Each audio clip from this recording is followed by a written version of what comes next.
This is a work of fiction.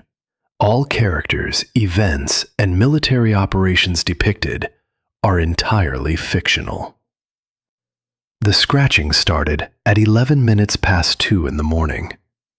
Callan Driscoll knew the time because he checked his watch 4 seconds before the sound began. Check the time. Check the exits. Check whether the silence was the safe kind or the other kind. 2 years off-grid in the Blue Ridge Mountains had not broken this habit. 22 years in the United States Navy had installed it. The math was not in his favor. He lay still. The scratching came from the front door, not the window, not the crawlspace vent where raccoons held territorial disputes at full volume. The door. Something with weight behind it. Something that wanted in. He found the sidearm under the cot without looking. Feet to the floor. The boards were cold through his socks. His right knee delivered its editorial, a grinding protest that had started somewhere in Iraq and never accepted that Iraq was finished. He had been ignoring it for 9 years. The VA had been ignoring it for the same 9, so at least they were consistent. The scratching stopped, then started again, harder. Not human. Wrong rhythm for knuckles. Too fast for a branch in the wind. Too deliberate for an animal that didn't care whether the door opened or not. 4 steps across the cabin. Weapon low, finger indexed along the frame. He had tripwires across the approach trail, fishing line and tin cans, neither sophisticated nor dignified, but they worked. None had triggered. Whatever was at his door had come through the woods, not the road. He opened the door. Rain. The smell of wet oak and cold creek water. And standing on the porch, soaked through and trembling with a violence that had nothing to do with temperature, was a German shepherd. The dog was thin. Not starving, but close enough that the difference was academic. Black over the back and shoulders, tan at the legs and chest. Coat matted with burrs and red Virginia clay. Ears up. Eyes amber brown and holding 2 things simultaneously: recognition and fear.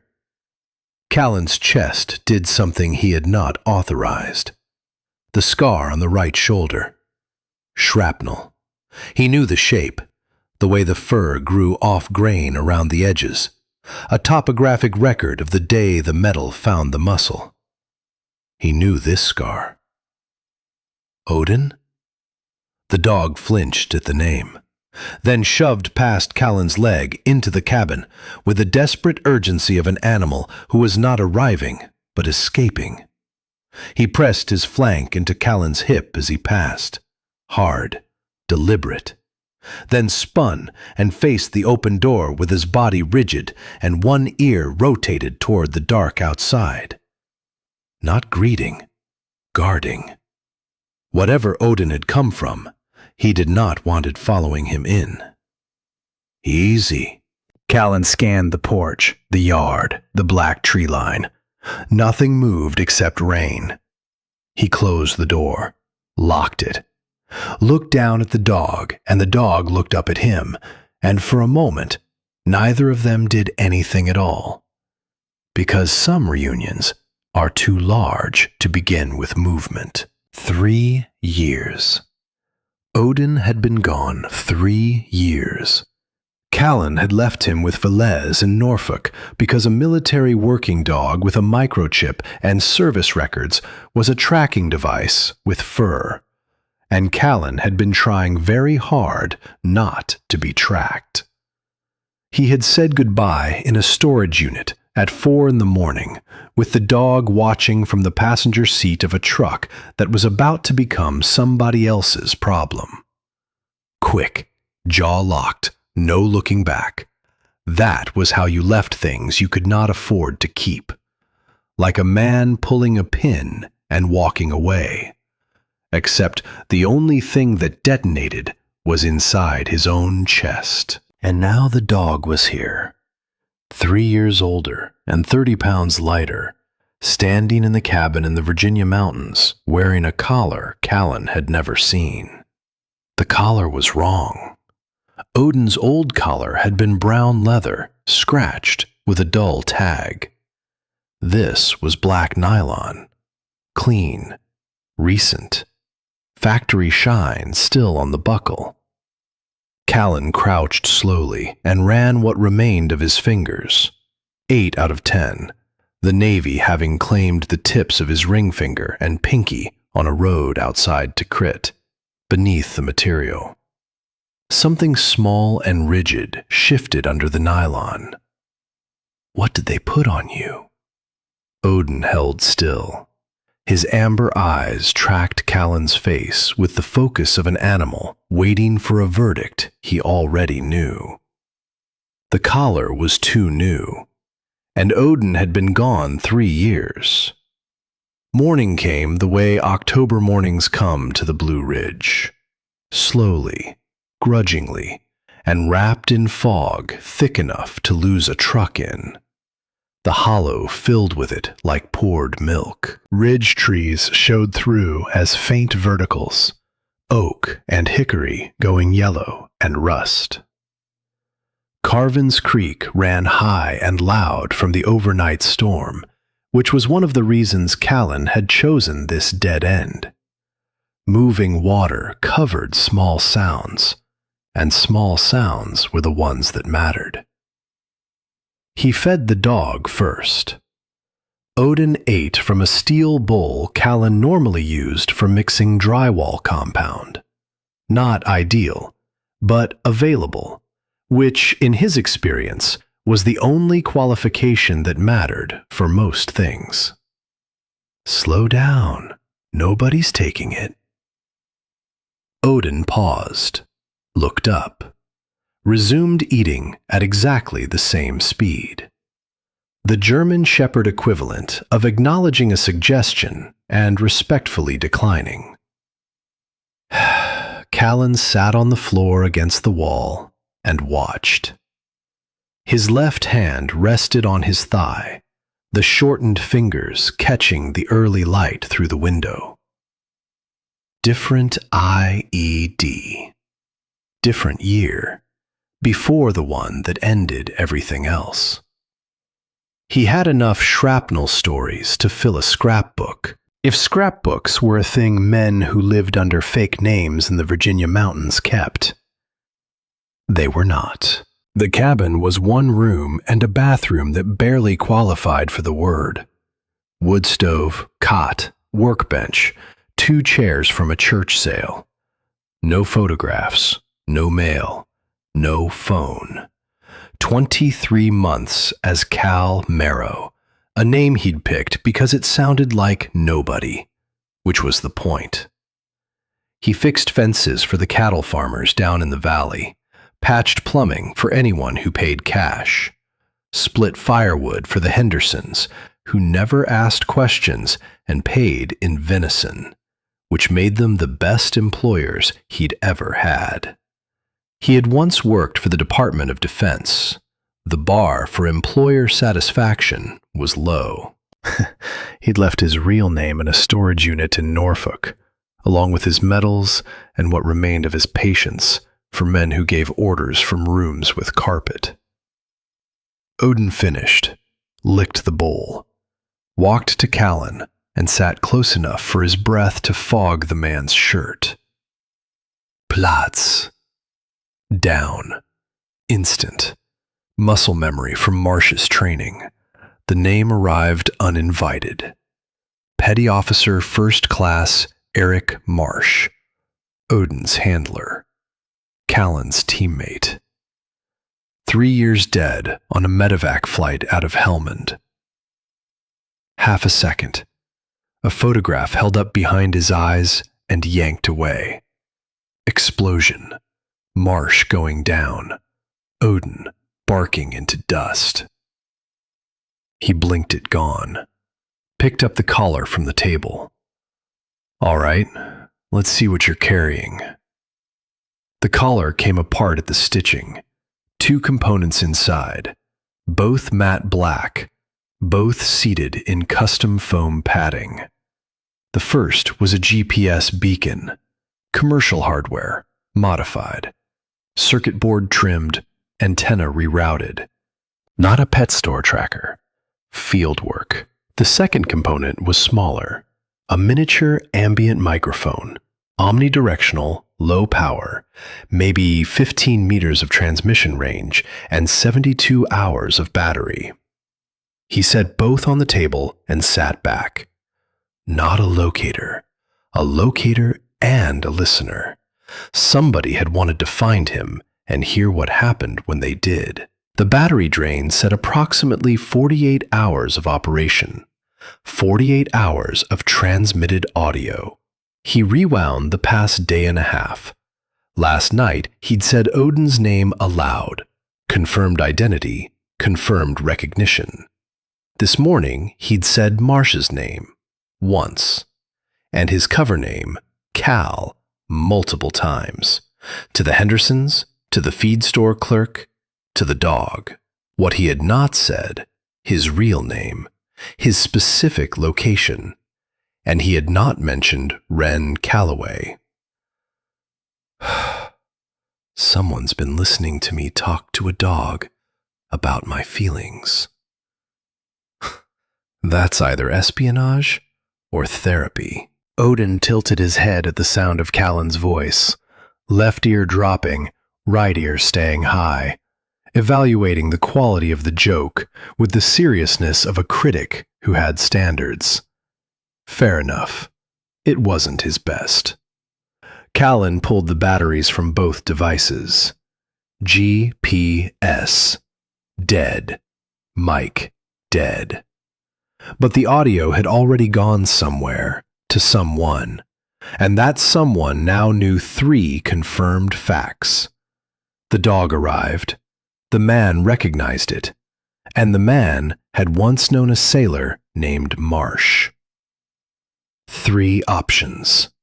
Run, which was what every nerve-ending wanted, because running had kept him alive for 2 years, and changing strategy mid-operation was how people got killed. Wait, which was what EOD technicians did before touching anything, because the wrong assumption about a circuit was the last assumption you ever made. Or trace the signal and find out who'd been listening. Odin lay in the corner with his chin on his paws, eyes open, watching Callan with the patient certainty of an animal who had crossed a distance that shouldn't have been crossable to find a man who shouldn't have been findable. The dog had spent 3 years getting here. Running felt like an insult to that. All right. He held up the microphone and turned it in his 8 fingers. GPS tells them where I am. Mike tells them who I am. 2 different questions from the same caller. He set it down. Either sloppy or deliberate. And the build quality isn't sloppy. He looked at Odin. Odin looked at the microphone on the table. 2 agendas on 1 caller. Somebody wanted my location, and somebody wanted my voice. Maybe the same person, maybe not.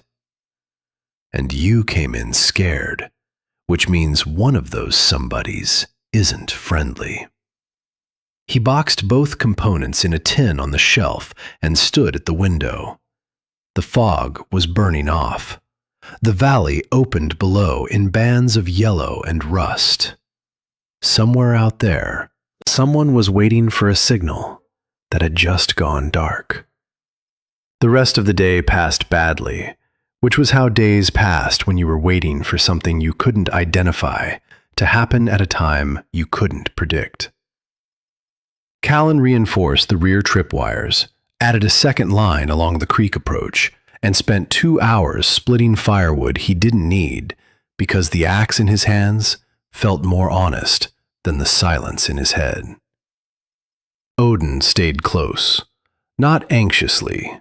The dog had been through worse than a man with an axe and a mood, but with a kind of watchful proximity that said, "I'm not leaving, and I'm not done telling you whatever it is I came here to tell you." By evening, the fog had returned, thinner this time, threading through the trees like smoke from a fire that wasn't there. Callan sat on the cabin's single step, with his back against the door frame, and a cup of coffee that had been lukewarm when he'd poured it, and was now cold enough to discourage mosquitoes. Not that mosquitoes were a problem in late October in the Blue Ridge, but it was good to know the coffee had a secondary function, because its primary function, tasting like coffee, had been abandoned somewhere around the third reheating. Odin sat beside him, not on the step, next to it, on the dirt, which put the dog's head roughly level with Callan's knee. He could feel the heat of the animal through his pant leg. It was the closest thing to human contact he'd had in 23 months, which was both comforting and pathetic, and he was self-aware enough to recognize both without being able to do anything about either. "All right," he said to the dog. "Let's think out loud. You showed up last night with 2 pieces of hardware on your neck, GPS and a mic. GPS says somebody wanted to know where I am. Mike says somebody wanted to hear what I said when you got here." He took a sip from the mug. It did not improve. Those are 2 different objectives. Finding a person and listening to a person aren't the same operation. Finding is logistics. Listening is intelligence. Different budgets, usually different departments. Odin's ear twitched. The GPS is straightforward. Commercial tracker, modified for concealment. That's something you buy online and customize in a garage. The mic is harder. Low power ambient, custom mounted, paired to a specific frequency. That's not garage work. That's someone who builds things for a living. Someone with training. He set the mug down on the step. The footprints are something else again. 2 men, visible tracks, no attempt to conceal. That's either arrogance or a message. Professional surveillance teams don't leave boot prints 200 meters from a target. They use optics from a distance, and they stay on hard ground. These guys stood in soft mud and walked straight lines. Either they're sloppy, or they wanted me to know they'd been here. Odin turned his head and looked at Callan directly. It was the look the dog gave when he was done being patient and wanted the human to catch up. "I know, I'm getting there." He rubbed the side of Odin's neck, his 8 fingers working through the thick fur. 2 operations on 1 collar. One of them is loud, and the other is quiet. The loud one sent men with rental cars and pressed shirts to ask about me in town. The quiet one built a microphone into your collar and sent you across 3 states to find me. He was quiet for a moment. The loud one wants me found. The quiet one wants me heard. He looked down at the dog. Those might be the same person, Odin, but they might not. And if they're not, then one of them is chasing me, and the other one is trying to reach me. And you're the only one who knows which is which. Odin pressed his nose into Callan's palm, brief, cold, definite, then pulled back and faced the tree line again. "Yeah," Callan said. "That's about where I am, too."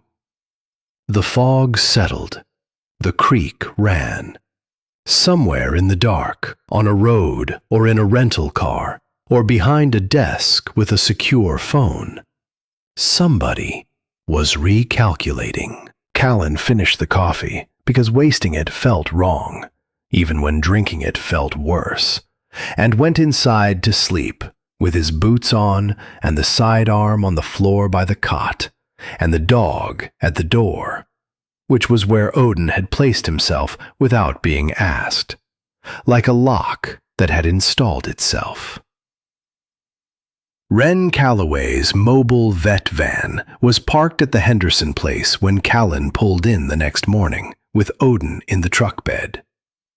White mud splash to the wheel wells, Callaway Mobile Vet in peeling green on the side panel. It looked like a vehicle owned by someone who spent more time working than worrying about how the work looked, which, in Callan's opinion, was the only honest way to own anything. He needed the dog examined. Underweight, unknown travel duration, shrapnel scar of uncertain depth. These were practical reasons. They were also the reasons he was telling himself, because the real reason? That Odin's return had cracked open something in his chest he could not close, was not a topic he planned to raise with a veterinarian or anyone else, including and especially himself. Wren came around the side of the van carrying a plastic supply bin. 40, lean, brown hair pulled back in a low knot, fleece vest over flannel, boots that existed for the sole purpose of standing in mud without complaint. Her face was sharp at the cheekbones and calm at the eyes, more interesting than pretty, which in Callan's experience usually meant more honest, too. She spotted Odin in the truck bed, looked at Callan. "Didn't peg you for a dog person." "I'm not. He's an old debt." "Old debts don't usually show up with their ribs visible." She set the bin on the tailgate. "How long have you had him?" "Since last night." "Last night?" She looked at Odin again, at the clay in his coat and the burrs matted into his chest fur. "Where was he before last night?" "That's a question I'm working on." She studied his face with the same professional distance she probably used on lame horses, carefully, already forming a diagnosis she'd keep to herself until asked. Then she patted the tailgate. Up. Odin jumped. Wren's hands started at his shoulders and moved back along the ribs, pressing, counting, reading the topography of muscle and bone through fur. She was thorough and unhurried, and her hands had the economy of someone who'd done this 10,000 times. No hesitation, no wasted motion, straight to what needed knowing. Callan watched her find the shrapnel scar on the right shoulder. Her fingers traced the ridge of it, the place where the fur changed direction. "That's not from a fence," she said. "No." "Metal fragment?" "Yes." "High velocity?" He looked at her. She looked back without blinking. "Yes." "Okay." She didn't push it further. Her hands moved to his teeth, and she pried his jaw open gently with the ease of someone who had done it 10,000 times. Good mouth. Clean. Whoever had him before you wasn't neglecting dental. She checked his gums. Pink. Hydration's decent. He's been drinking, just not eating enough. She ran both hands down his hind legs, felt his hocks, flexed his stifles. Joints are solid, no swelling. Whatever distance he's covered, his structure handled it. "How far do you think he's been traveling?" She looked at his paw pads. "These are worn, but not raw. I'd say he's been on the road. Actual road, hard surface, for a week or two at most." Before that, someone was keeping him. The coat's dirty, but the skin underneath is healthy. He wasn't feral. So somebody had him, and then he left. Or somebody had him, and then he was let go. She straightened. There's a difference. She checked his ears. Odin chose that moment to sneeze directly and accurately into her face. Wren wiped her cheek with her sleeve. Well, the lungs are assertive. Callan felt his mouth do something it hadn't done in weeks. Not a smile exactly, more like a first draft of one. Wren cleaned her glasses on the hem of her vest, squinting at the world while she waited for it to come back into focus. He responds to German commands? Fuss, Platz, that sort of thing?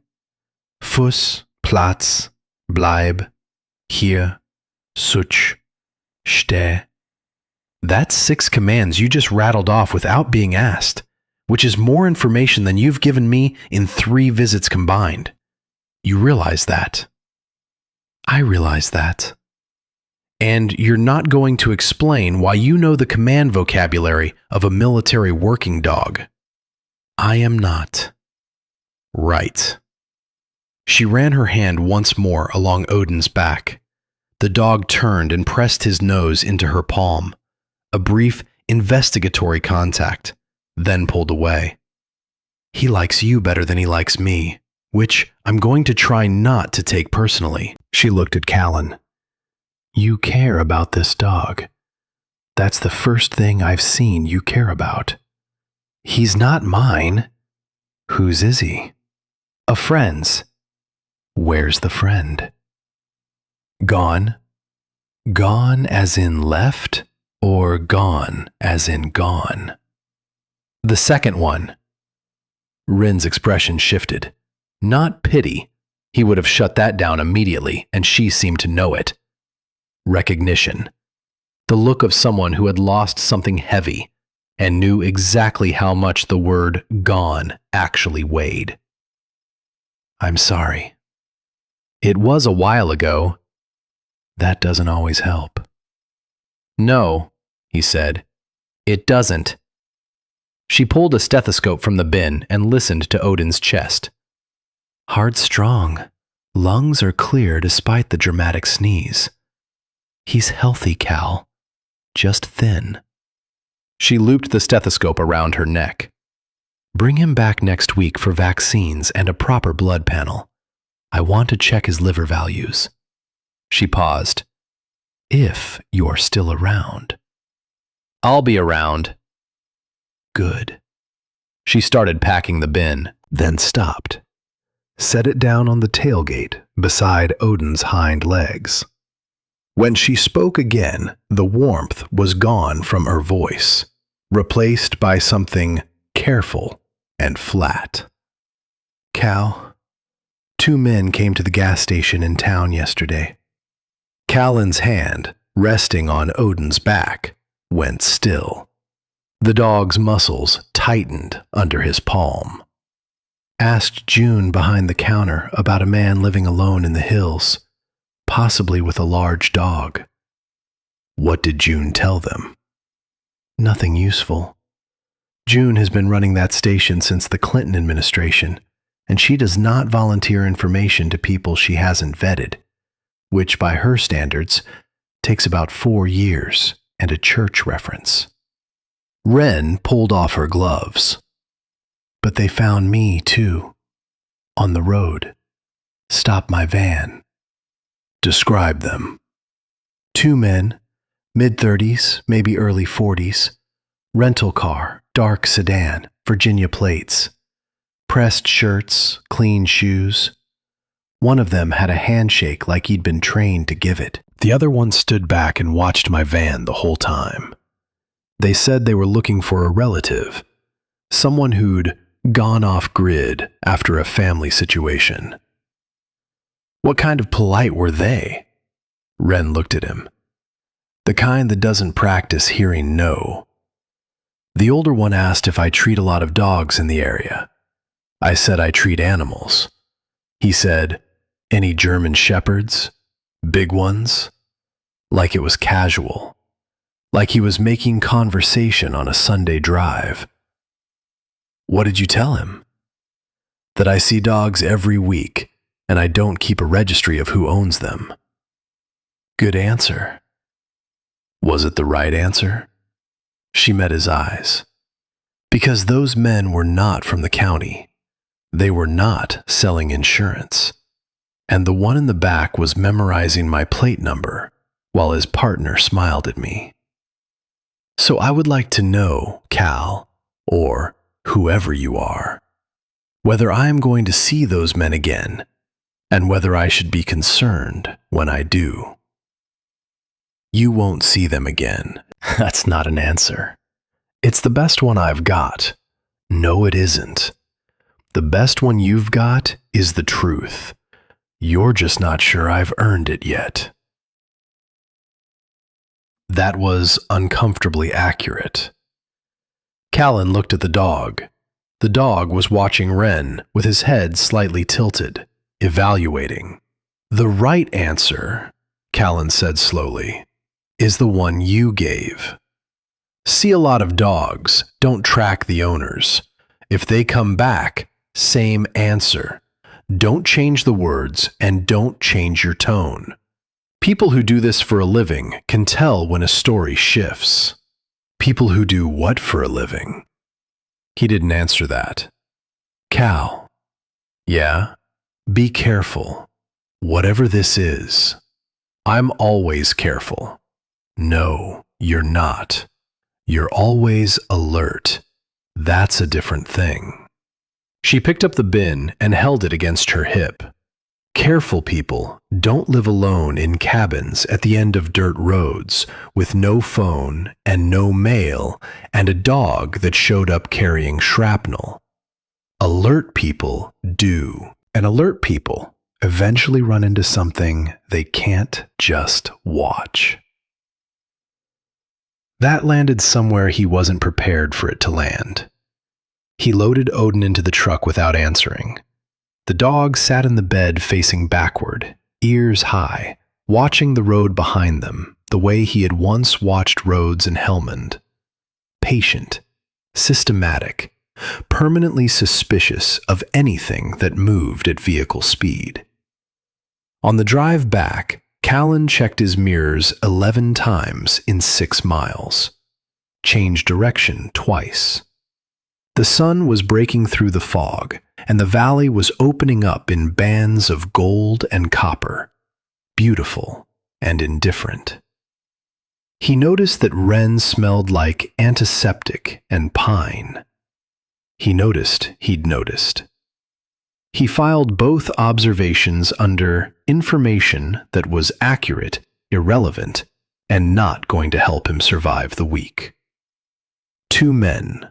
Rental car, polite in a way that cost money to train. He'd spent 22 years around men who wore that particular polish, the kind who smiled before they handed you paperwork that ended careers, who held doors open on the way to rooms where your rights became suggestions.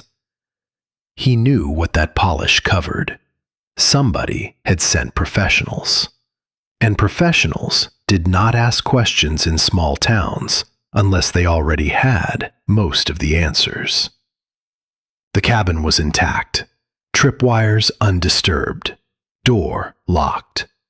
Nothing in the tree line moved except the crow that had been arguing with the same branch all week for reasons known only to crows and, possibly, God, though Callan suspected even God had stopped listening. He let Odin out of the truck bed. The dog hit the ground, shook once, full body, nose to tail, and started for the porch steps. Then stopped. Rigid. Nose working. One ear swiveled hard left, while the other stayed forward, which in MWD body language was the equivalent of a split screen, tracking 2 inputs and not liking either. Instead of the steps, he turned and pulled toward the woods behind the cabin. Odin, here.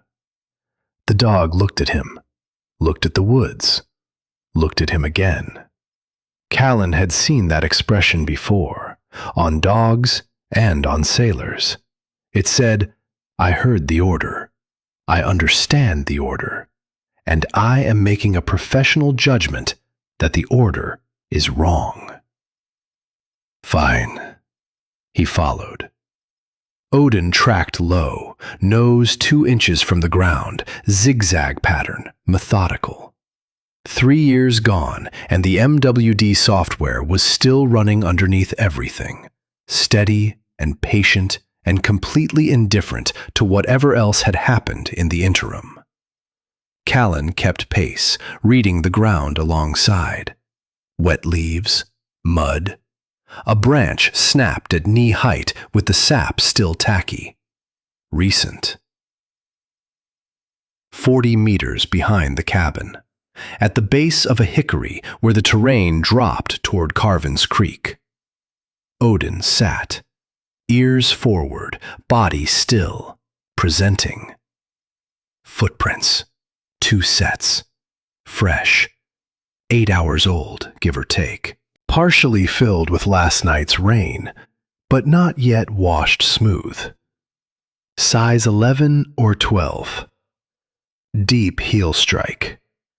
Even spacing. Men who walked in straight lines, without adjusting. Which meant men who were comfortable enough everywhere that terrain didn't change their stride. They had stood here. 200 meters from the cabin's back windows. Clean sightline. Long enough to count exits and note the chimney smoke and observe that the tripwires on the front approach were not matched by anything on the rear. Then they'd left. Southeast. Toward the road. No entry, no contact. Survey, measure, withdraw. Patient, which meant professional, which meant whoever sent them wasn't testing the water. They were measuring the pool. Callan crouched beside the prince. Odin sat next to them, like a bailiff presenting evidence to a court that hadn't convened yet, but was going to. 2 sets of prints, Callan said to the dog. 2 devices on your collar. And you came in running. He stood. His knee protested. He ignored it. Somebody's running a race, Odin, and they strapped the starting gun to your neck. The GPS and the mic. 2 devices, 2 purposes. The footprints were blunt, visible, undisguised, confident. The collar work was surgical, precise, hidden, crafted by hands that knew exactly how to miniaturize military-grade electronics. Those signatures didn't match. The boots in the mud said hired muscle. The soldering inside the collar said something else entirely. The GPS was a leash. The mic was an ear, and the footprints belonged to men who worked for one or the other, or both. And Callan didn't know which yet, and not knowing was the specific condition under which EOD technicians died. He looked at Odin.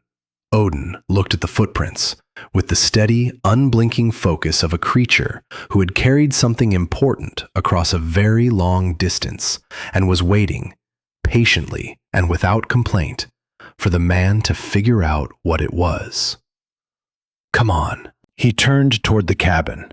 Odin fell in at his left heel without command, the position Marsh had trained him to hold. Inside, he locked the door and pulled the tin box from the shelf. Set both dead components on the table, GPS on the left, mic on the right. Then he sat down and looked at them the way he used to look at IEDs in the render-safe bays at Eglin. Objects that were trying to tell him something, if he could stop reacting long enough to listen. "Okay," he said. "Let's do this properly." Odin lay near the door, not sleeping, stationed. The GPS is straightforward. You put a tracker on a dog. The dog goes somewhere. The tracker reports where. Prescott could have bought that off a website and had a contractor install it in 15 minutes. He turned the mic over in his fingers. But this isn't off a website. This is hand-built. Somebody soldered this who understood signal transmission, battery conservation, and how to seat a transducer in a space the size of a nickel without creating interference with the GPS antenna 3 centimeters away. He set the mic down. EOD school teaches electronics at a level most people don't know exists. You learn to read circuits like other people read maps. Every tech develops habits, soldering patterns, routing preferences, how they trim a board. It's handwriting. You don't think about it, but it's yours. He picked up the mic again. Marsh had a tell. He always offset the carrier frequency by 3 kilohertz. Not required, not useful, just how he liked it. Said the standard frequency felt crowded. He stared at the device. "I need a receiver to check the modulation pattern before the battery died. Something that can read the tuning." He looked at the shortwave radio on the shelf, a yard sale unit he'd repaired with parts from a broken CB. Not ideal, not useless. "Tomorrow," he said. "Tomorrow I pull the frequency and see what it says." Odin lifted his head. "I know what you're thinking. You're thinking I already know what it's going to say. And maybe I do. But there's a gap between suspecting something impossible and confirming it. And that gap is the difference between paranoid and correct. And I have spent 2 years on the wrong side of that line. And I am not crossing it on a hunch." The dog put his head back down. Callan stood and went to the window. The valley was going dark. Carvin's Creek sounded louder now. Water always did when the light left. "Here's what I know," he said, because talking to the dog was easier than thinking in silence, and considerably less damaging than talking to himself, which he had tried during the first winter and found wanting. 2 years ago, I told the Inspector General that Commander Hale Prescott provided our route clearance schedule to a party outside the chain of command. I told them 3 men died because of it: Marsh, Reyes, Kowalski. I survived because I was at the front of the formation, and the device was buried for the middle. He turned from the window. 2 weeks later, I was called into a room and informed that Petty Officer First Class Marsh was under investigation. That record showed Marsh had irregular contacts with a defense contractor. That the route leak had been traced not to command, but to Marsh himself. Odin's ears shifted forward. Which was a lie. I know it was a lie, because I was with Marsh every day for 14 months, and the only irregular contact that man had was with a stray cat behind the barracks that he named Professor because it looked judgmental. He almost smiled, didn't quite manage it. But the paperwork was real. Signatures were real. The dates matched. Somebody had built a case that turned a dead man into a traitor, and that case was solid enough to make my complaint look like I was covering for the actual source of the leak. He sat back down. 2 choices. Keep pushing and get buried by paperwork that was engineered to bury me, or disappear and hope whoever built the file would stop looking once the noise stopped. He looked at Odin. I chose to disappear. For 2 years it worked. Nobody came. Nobody called. I fixed fences and split wood and talked to nobody except the Hendersons' cattle, which were better conversationalists than most officers I'd served under, though admittedly, the competition was not stiff. Odin blinked. It might have been agreement. With German shepherds, agreement and drowsiness sometimes shared an expression. Then you showed up, carrying a GPS that says somebody is hunting me and a microphone that says somebody is listening for me. And those are not the same verb. He leaned back and looked at the ceiling. The wood was dark with age and smoke, and there was a crack from the stovepipe collar to the far wall that he kept meaning to seal. 2 agendas, 1 collar, 1 scared dog. Odin stood, crossed the cabin, and lay down beside Callan's chair, not on his feet, next to the chair leg, close enough that his flank touched the wood. The heat of the animal radiated through. "Okay," Callan said. "We'll figure it out." He didn't sleep much. He lay on the cot with his boots on, the sidearm on the floor, and the dog at the door, and he listened to the creak and the wind and the spaces between them. And somewhere inside those spaces was a frequency that either belonged to a dead man or to someone who wanted him to think it did. Either way, tomorrow would tell him. Either way, running was done. The shortwave radio was older than some of the wars Callan had participated in, which gave it a certain credibility. He had pulled it from a yard sale bin outside a church in Craigsville 8 months ago, replaced the capacitors with parts from a dead CB, and soldered a new antenna lead using wire from an old telephone cable. The result was not pretty. It was, however, functional, which in Callan's experience was the more useful quality. Pretty got you noticed. Functional kept you alive.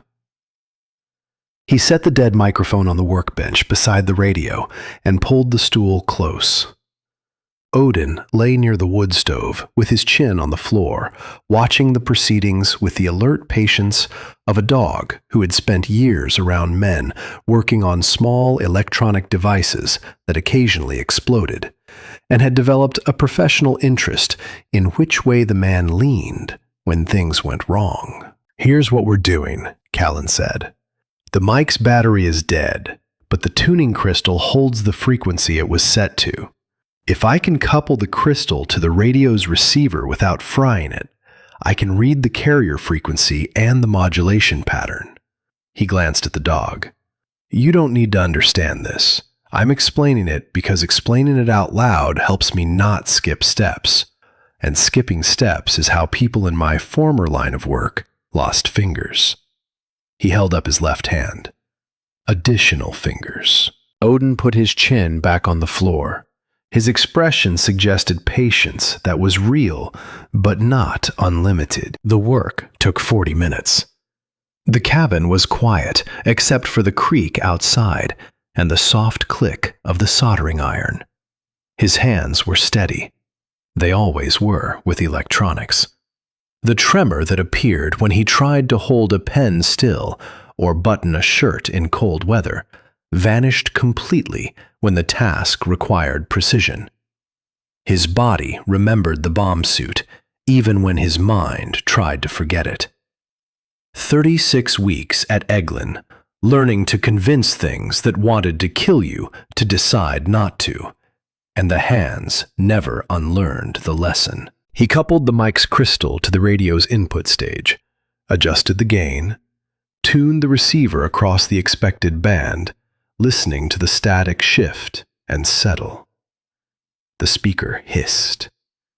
White noise, the sound of a frequency with nothing on it, which was still a frequency and still had a signature.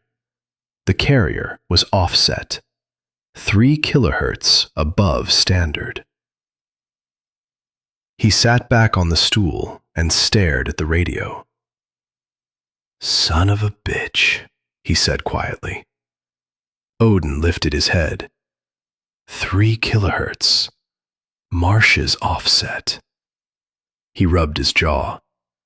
Nobody else used that. I told him once it was non-standard, and he said standard was for people who enjoyed being predictable. And then he went back to feeding Professor the cat. And that was the end of the discussion, because you didn't win arguments with Marsh. You just ran out of ways to lose them. The hiss continued from the speaker, indifferent. Marsh built this mic. Marsh chose the frequency. Marsh wired it into your collar and calibrated it the exact same way he calibrated every piece of comm equipment he ever touched. Because Marsh was consistent the way tides are consistent.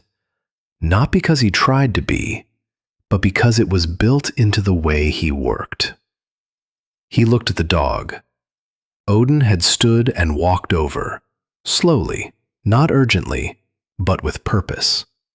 He stopped beside the workbench and tilted his head, the deliberate tilt, one ear high and one ear low, and regarded Callan with an expression that on a human face would have read as, "I have been waiting for you to catch up." Marsh has been dead for 3 years. I was there when they loaded him on the medevac. I watched the bird leave. He scratched behind Odin's ear, the good one, the one without the scar tissue. But medevac flights have manifests, and manifests are paperwork. And paperwork can be changed. If somebody altered the manifest after the flight, added a name, changed a status, the records would say, Marsh died in transit. But the records would be wrong. Odin pressed his nose into Callan's palm. Brief, cold, certain. Then pulled back and looked toward the door. Or I'm reading too much into a 3 kilohertz offset and a dog who tilts his head at convenient moments. He rubbed his face with both hands. Wouldn't be the first time paranoia dressed up as pattern recognition. But the offset was there, and the build quality was there, and the dog was there, which was the part that could not be explained by coincidence or paranoia or wishful thinking. Dogs did not walk across 3 states on a hunch. If Marsh is alive, Callan said, then the mic isn't just a listening device. It's a message. He's telling me he built this. He's telling me the collar was his work. And he's telling me to listen, not to the mic, but to what the mic is for. He stood and paced the cabin, 4 steps each direction, which was not much pacing, but was all the architecture allowed. The mic records ambient sound within 15 meters. If someone comes near the collar, near the dog, the mic captures whatever they say. If fixers found Odin before Odin found me, the mic would have picked up their conversation, their instructions, maybe the name of whoever sent them. He stopped at the window. Marsh didn't just send me a dog. He sent me a recording device disguised as a dog accessory, programmed to capture the voices of anyone who came looking for me, and he calibrated it to his own signature, so I'd know it was his. He turned and looked at Odin. Odin looked back. You're not just a messenger. You're carrying a courtroom on your neck. The dog yawned, a large, comprehensive yawn involving most of his face. It conveyed either agreement or a request for dinner. With German shepherds, the distinction was often academic. Marsh, you paranoid, brilliant, probably not dead son of a bitch. Callan picked up the dead mic and held it to the light. You sent a witness with a wire. He did not sleep that night either, which was becoming a pattern he recognized from deployment. The mind running operational scenarios in a loop, testing each for weak points, discarding the ones that broke and filing the ones that held. By dawn, he had something that resembled a strategy. It was not the same as a good strategy, but it was considerably better than no strategy, which was what he'd had 48 hours ago. The GPS was Prescott's instrument, a leash built to locate. The mic was Marsh's, an ear built to document. Two tools on one collar. The GPS had led Prescott's fixers to the area. The mic had been silently recording whatever happened within range. And now, with both devices reactivated, the mic could do something Marsh had designed it to do from the beginning. Catch the people Prescott sent and record what they said while they were looking. "Here's the plan," he told Odin over breakfast. The dog ate from the drywall bowl, which Callan had washed twice since the first night, though the improvements to hygiene remained marginal. "I take the tracker to the abandoned Sunoco on Route 7. Reactivate both GPS and mic. The GPS draws the fixers to the gas station. The mic records whatever they say when they get there. Marsh, if he's monitoring the feed, and I'd bet what's left of my fingers that he is, gets audio of Prescott's people discussing their operation in real time." Odin finished eating, looked up. "Yes, it's a trap." "No, it's not elegant. The elegant version requires equipment I don't have and backup I can't call. So we're going with the version that requires a tin box and a 2-mile drive. Welcome to post-military life.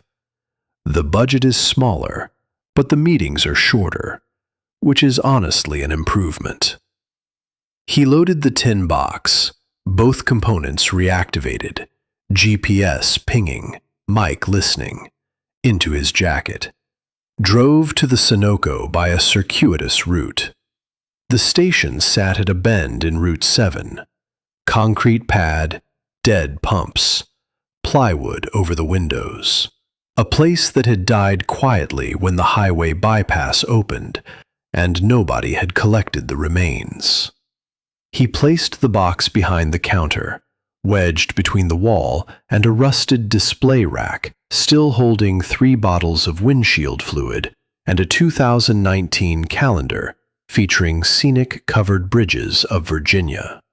He considered the calendar briefly and decided that if he survived the week, he would develop opinions about covered bridges, because a man needed hobbies. That afternoon, he hiked to the ridge above the Sunoco with binoculars and the shortwave tuned to the mic's frequency. Settled into a position among the rocks, with Odin beside him, and waited. Odin understood waiting. It was one of the things MWDs did better than humans. The ability to hold a position without fidgeting, without checking a phone that didn't exist, without inventing reasons to move. He lay flat on the rock, with his ears up and his eyes half closed, and his nose working in slow, rhythmic pulls, sampling the air for information, the way a radio sampled frequencies. Callan watched him, and felt something close to envy, because the dog could wait without thinking. And thinking was the part that made waiting feel like it was going to kill you. 3 hours. The sun came up behind the eastern ridge and turned the valley into something that belonged on a dentist's wall. Orange maples, Silver Creek, sky the blue of things that have no opinion about human affairs. Callan noticed the beauty, which surprised him. 2 years of hiding had not completely killed whatever part of his brain registered such things, only demoted it below threat assessment and above dental hygiene. At 9:14, a dark sedan turned into the lot. 2 men, same rental, same build. They parked facing the road. Correct procedure for a quick exit. The driver stayed in the car. The passenger circled the building, checked the perimeter, entered through the front door. On the radio, through the mic feed, Callan heard footsteps, a pause, then a voice. "It's here, behind the counter, both units active." A second voice, tinny through a phone speaker. "Leave it, don't touch. Confirm location and pull back. We set the perimeter tonight." "Copy." The man exited. Sedan left. Callan replayed the exchange. The phone voice had the cadence of management, clipped, practiced, the tone of someone who moved assets from a distance, not a field voice, a desk voice. "They found the bait," he told Odin. "Confirmed it's live, called it in. And their handler said, leave it and come back tonight." He lowered the binoculars. "Which means two things. First, they'll be back after dark, and we'll be somewhere else. Second, the mic caught every word. If Marsh is recording, and I'd bet what remains of my left hand that he is, he now has audio of Prescott's people confirming they're running surveillance and taking phone instructions from up the chain." He started down the ridge. Odin moved ahead, fell back, moved ahead again. The oscillating pattern Marsh had called his version of caring. The mic did what Marsh built it to do. It used the people hunting me as its own source material. I pointed it at the enemy, and the enemy walked into the microphone and said helpful things on a recorded frequency. He scrambled down a switchback. His knee protested. He overruled it. "Marsh, wherever you are, your dog just earned his retirement." The envelope was waiting at the Sunoco the next morning. He had not expected it. He had expected the fixers to return, to set their perimeter. He had not expected a third party to visit the same location and leave something behind. Manila. Sealed. Placed on top of the tin box. Tracker and mic undisturbed. Still active. Still transmitting. Whoever left the envelope had not touched the devices. They had added to them. He held it at arm's length. No wires. No bulk. Paper. He opened it. Inside, a USB drive, matte black, no markings, and a folded piece of paper with handwriting he had seen on 100 after-action reports, and one very detailed letter about a stray cat named Professor that had appeared on his desk at the FOB, unsigned, because Marsh considered signatures on personal correspondence an unnecessary formality between men who could identify each other's handwriting at 3 feet. 6 lines. They changed the manifest. I wasn't in the bag.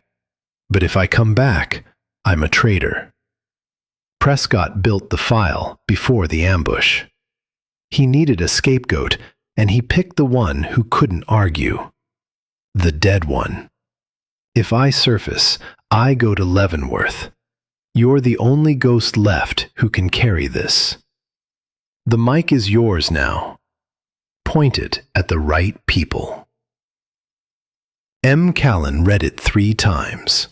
His hands did not shake. They never shook when holding something critical.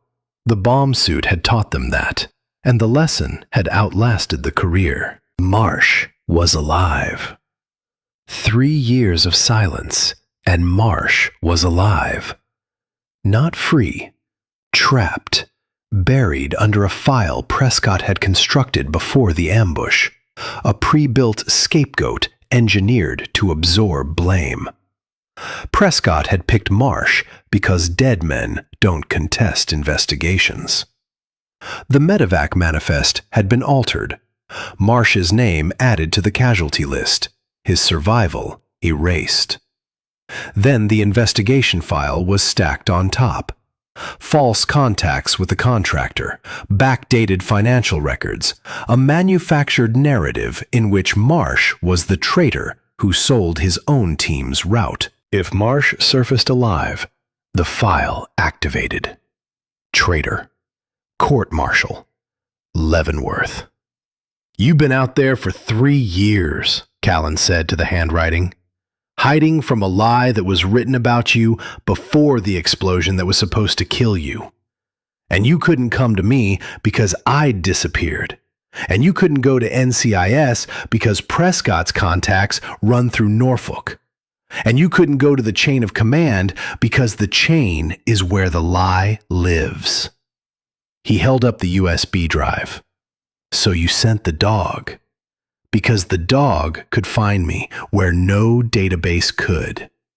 And you put the mic on the dog because the mic could catch the people Prescott sent. And you needed me. The ghost. The man who doesn't exist in any system. To carry the evidence to someone Prescott can't reach." He put the drive in his front pocket, flat against his chest. "Because you can't carry it yourself. If you surface, you're a traitor. If I surface, I'm a ghost nobody's heard of in 2 years." He looked at Odin. "Ghosts don't get arrested for treason. Ghosts just deliver the mail."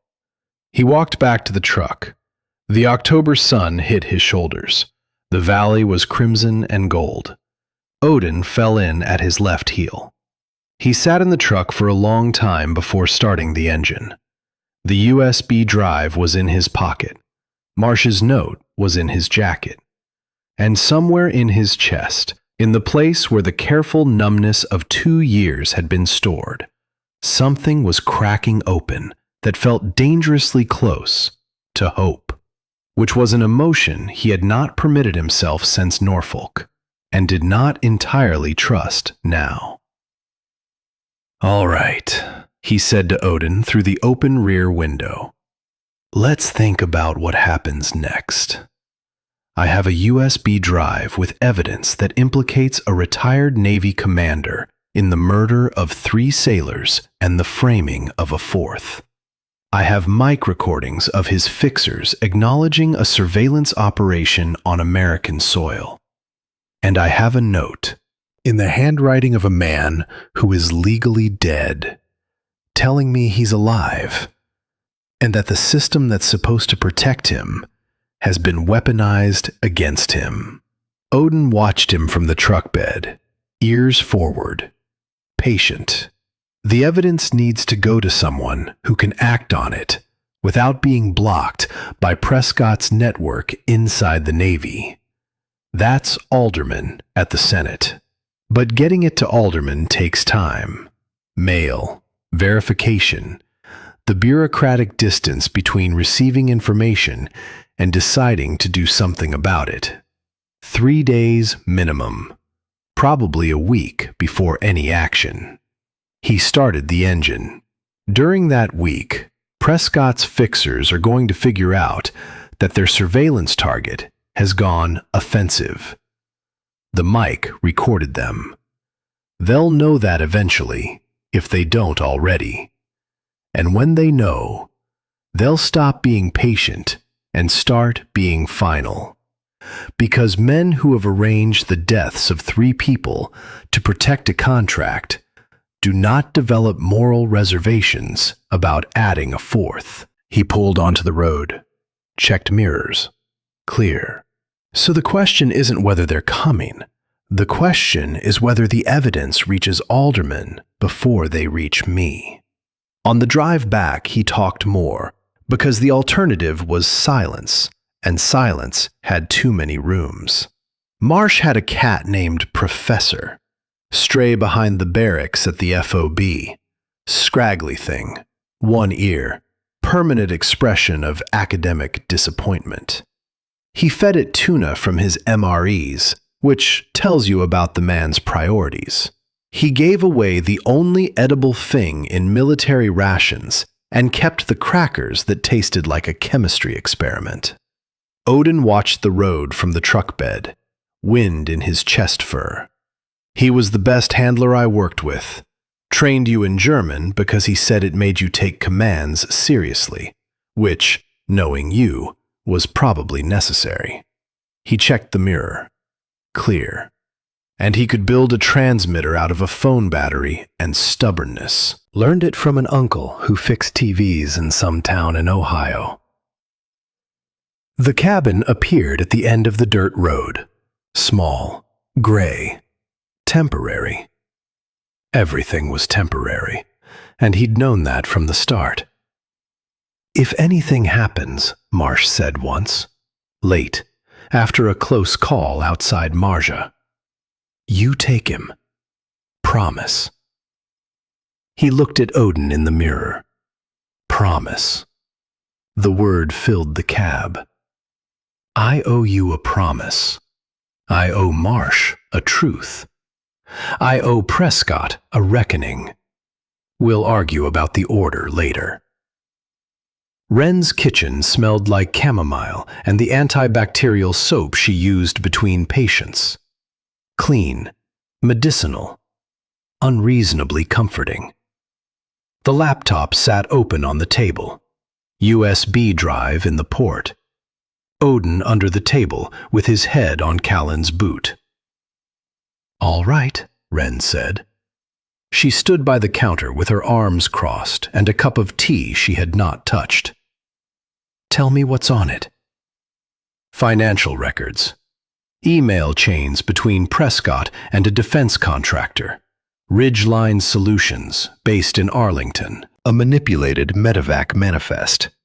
And an audio recording. Play the audio. Callan clicked. The speakers were small and tinny, but the voice was clear. A man, measured and administrative. Clean it. No traces. The EOD team was collateral. Wren set her tea down carefully. Who is that? Commander Hale Prescott, United States Navy, retired. My former commanding officer. And collateral means 3 men on my team died because Prescott sold our route clearance schedule to a defense contractor. The contractor needed an incident to justify a security bid. Prescott provided the incident. The contract was worth $40 million. Prescott's consultancy on the winning bid paid $400,000 a year. $400,000 flat. A year. For doing nothing, which is approximately what he was doing when 3 of my teammates were killed. Collecting. Your friend, Marsh. Yeah. He was supposed to be one of the 3. He was supposed to be dead. The manifest says he is. But look at his entry. Callan scrolled to the document. The ink density doesn't match. His line was added after the flight landed. The original had 2 casualties. Someone changed it to 3. Because Marsh survived. And Prescott needed him not to.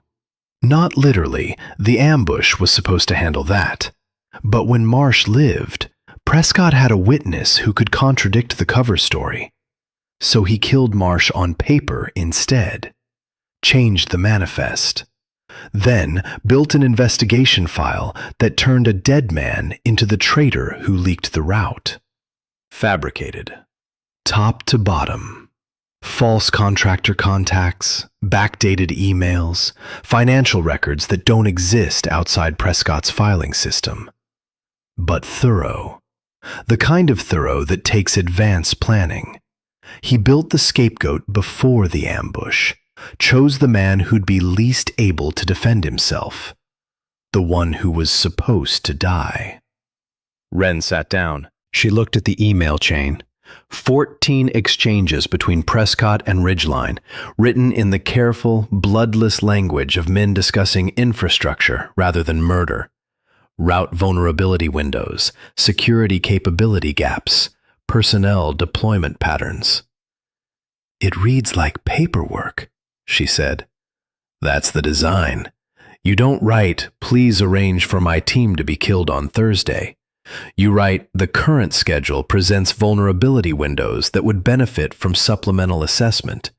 And then you make sure the right people know which windows you mean. Silence. Odin shifted under the table, moved his head to a patch of sun on the floor, and exhaled, long and slow, like a creature setting down something heavy. "What do you need to do?" Wren asked. "Get this outside the Navy's chain of command, not NCIS Norfolk. Prescott has 20 years of contacts there. Anything I hand to Norfolk has a chance of landing on a desk he can reach." "Who then?" "Senate staffer. Janet Alderman, Armed Services Committee. I met her 5 years ago during a deposition on contractor oversight.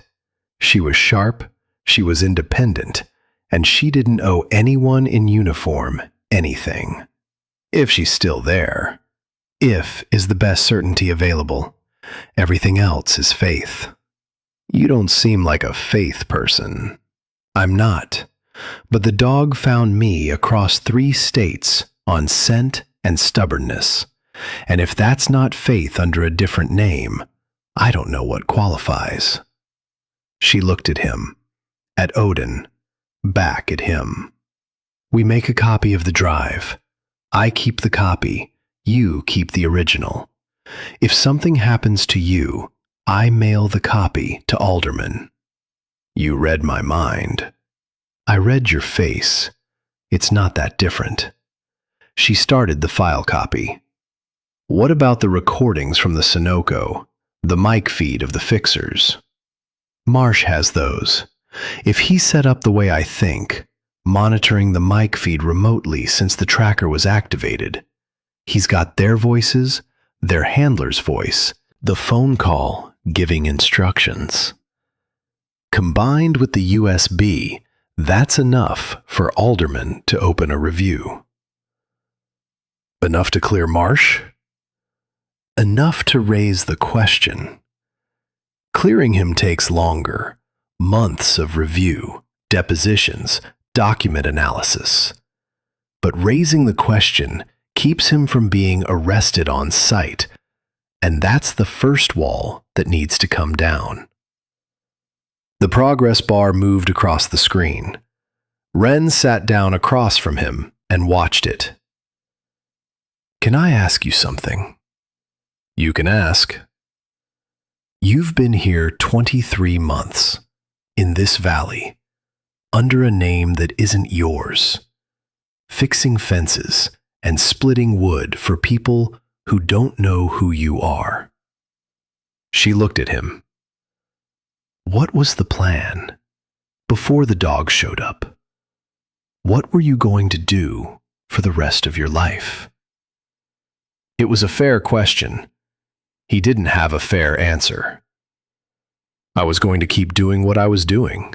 Fix fences, split wood, not get found." "That's not a life, Callan. That's a holding pattern. Holding patterns keep aircraft from crashing. That was enough." "Was it?" He looked at her across the table. The laptop screen glowed between them. Odin shifted on his boot, adjusting his head to a more comfortable angle. "No," he said. "It wasn't. But it was what I had." "And now?" "Now I have a USB drive, a note from a dead man, a dog with a wire, and a veterinarian who asks questions I don't know how to answer." He paused. "It's more than I had a week ago." "That's a low bar." "All my bars are low. It's how I avoid disappointment." She almost laughed, controlled it, but the shape of it was there, in the line around her eyes and the way her mouth moved before she pulled it back. "Callan." "Yeah." "How dangerous is this? And I need an honest answer, not a calibrated one." He thought about it. She deserved accuracy. The men who came to town are contractors. ex-military, probably private sector now. They're trained, they're funded, and they work for someone who has already demonstrated a willingness to kill to protect a revenue stream. The evidence I'm carrying threatens that stream and the man behind it. If the evidence reaches aldermen, the man behind it goes to prison. If it doesn't reach aldermen, the man behind it gets to keep his contract and his freedom. And the people carrying the evidence become the kind of problem that gets solved quietly. Solved quietly, meaning they don't find you. Wren was quiet for a long time. The progress bar finished. The copy was complete.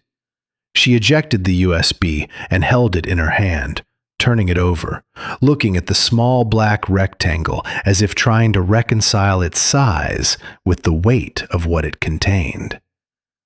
"Okay," she said. "I keep this. Original goes with you. If I don't hear from you in a week, I mail it." "A week? Is that enough time?" "It'll have to be."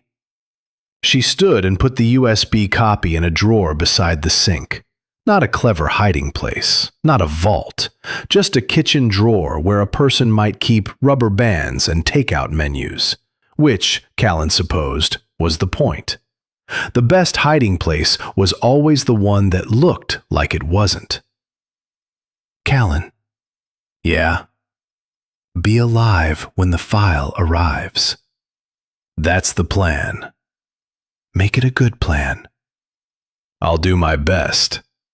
"Do better than your best. Your best got you living alone in a cabin with no phone, talking to a dog. I'm asking for your better than best." He almost smiled. Didn't. But the distance was shorter than it had been a week ago, and that was either progress or weakness, and he was no longer sure he cared which. She walked him to the door. Odin followed, positioning himself between them with the careful geometry of a dog who had opinions about where people stood relative to each other, but lacked the vocabulary to express them. "One more thing," Callan said. He stopped on the porch. "If those men come back, the ones from the gas station, or anyone else who asks about a man with a dog, you don't know me. You treated an animal once. You don't remember the owner. You definitely don't remember his name, because he never gave one." "He never did," Wren said. "Not for 23 months. That's the story. It's not a story if it's true. Best kind of cover. True things are harder to catch in a lie." He stepped off the porch. "And if anyone asks about a USB drive..." "A what? I'm a veterinarian. I wouldn't know a USB drive from a rectal thermometer." He looked at her. She looked back with an expression of such convincing ignorance that he was momentarily impressed. "You're a terrible liar, but a very good actress." "There's a difference?" "About 6 inches. The liar believes herself. The actress just needs you to believe her." "Which one do you need?" "The one who mails the drive in a week." "Done." She folded her arms against the evening chill. "Go. Do whatever it is you're going to do. Try not to get killed. And feed the dog real food. I left a bag on your porch yesterday, and I'll be deeply offended if you're still using the drywall bowl." "I might have washed it." "You might have. You didn't." She turned and went inside. Callan stood on the steps for a moment, with the USB drive in his pocket, and the evening air cooling his face, and the dog at his knee. The light was going fast, turning the valley floor to bronze. Somewhere in the distance, a church bell marked the hour. 5 o'clock, or 6, he couldn't tell from this far, and the imprecision was a detail that would have bothered him once, and now felt appropriate. Imprecision was where he lived. Approximate safety, approximate identity, approximate connection to a woman who kept her distance with a precision that felt more like intimacy than anything he'd experienced in a decade. "Come on," he said to Odin. "We've got work to do." The dog jumped into the truck bed, sat facing backward, ears high. Callan started the engine and pulled onto the dirt road. And on the drive back to the ridge, he laid out the logistics aloud, because the dog was an excellent sounding board and had never once interrupted with a bad suggestion. "Here's the timeline. Tonight, I mail the physical backup to Alderman's office, separate from the voicemail, belt and suspenders. Tomorrow, I reposition the tracker at the Sunoco one more time, mic active, to see if the fixers have adjusted their approach. Day after tomorrow, I start watching the bridge." He turned onto the mountain road, headlights cut through mist. The bridge is the likely action point. It's isolated, it's controlled, and it's where I'd choose if I wanted to corner someone. Prescott's people have been professional so far. Surveillance, patience, measured escalation. But the mic recording changed the equation. They know they've been caught on audio. Professional patience has a shelf life, and recorded evidence shortens it considerably. Odin's ears shifted at a sound outside. A deer, probably, crossing the road 50 meters ahead. Callan slowed, let the shape resolve, and continued. "If they move on me, it'll be at the bridge or the cabin. The cabin's compromised. They know where it is, and they've been within 200 meters. The bridge is where they'd stage an exchange if they decided to negotiate, which they won't, because negotiation requires leverage, and their leverage is a man who lives alone with a dog and no phone, which is approximately zero leverage in any calculation that matters." He paused. "Unless they find different leverage. Unless they find someone I care about, who cares about me, and who can be removed from the equation long enough to change my behavior." The mist thickened. He turned on the wipers. "Which is why Wren can't be connected to me. Which is why the cover story has to hold. Which is why I told her to forget my name if anyone asks." He looked in the mirror at Odin. "And which is why, if this goes wrong, the backup gets mailed, whether I'm alive to see it or not." The dog watched the road. The mist moved through the headlights in white sheets. The mountain was dark and close, and the trees along the road stood like witnesses who had been instructed not to speak. That night, he sent the message from the payphone in town, 14 miles down the mountain, prepaid card, voicemail to the Senate Armed Services Committee. Brief. Name, case reference, instructions for an encrypted file arriving by mail. No callback, no return. "If Alderman doesn't check her voicemail," he told Odin on the drive back, "this depends on the United States Postal Service delivering an encrypted thumb drive to a government office without losing it or sending it to the wrong zip code, which gives us maybe 60% odds. 65 if the mail carrier's having a good week. The cold camp on the ridge, bivy bag. Odin beside him. Stars overhead, sharp and cold. He lay on his back and talked to the dark. 3 days. Alderman gets the voicemail, pulls the file, opens an independent review. A Senate inquiry is outside Prescott's reach. His Navy contacts can't block it. Marsh's file gets re-examined by people who have no investment in its conclusions. and fabrication doesn't hold up when someone competent is actually looking. Odin exhaled, slow, long. Problem is, the 3 days. Prescott's people know I'm active. They know about the mic. They know their voices are on a recording. Every hour the evidence stays in play is an hour it moves further out of their reach. He watched a satellite track across the sky. They'll move before Alderman gets the file, which means I need to be standing when it arrives. He rolled onto his side. The ground was cold and uneven and smelled of wet leaves and the particular mineral tang of Blue Ridge granite, which was not an unpleasant smell, but was not a mattress either. Odin adjusted his position, pressing closer, his spine against Callan's ribs through the bivvy. "There's something else I should tell you," he said to the dog. "Something I haven't told anyone, including myself, because I wasn't ready to say it out loud until about 3 hours ago." The dog's ear rotated toward him. "I could have done more. After the ambush, after the IG complaint was blocked, I could have gone to the media, to a lawyer, to a congressman.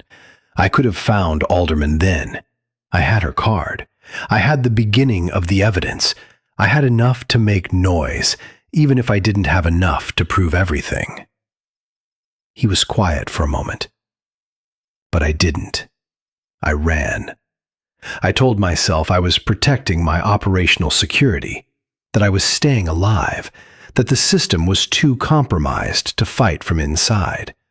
And all of that was true, but it wasn't the whole truth. The stars were indifferent. The dog was not. Odin's nose touched his wrist, cold, brief, precise. "The whole truth is, I was tired. 22 years of service, and 3 dead friends, and a commanding officer who sold us for a spreadsheet.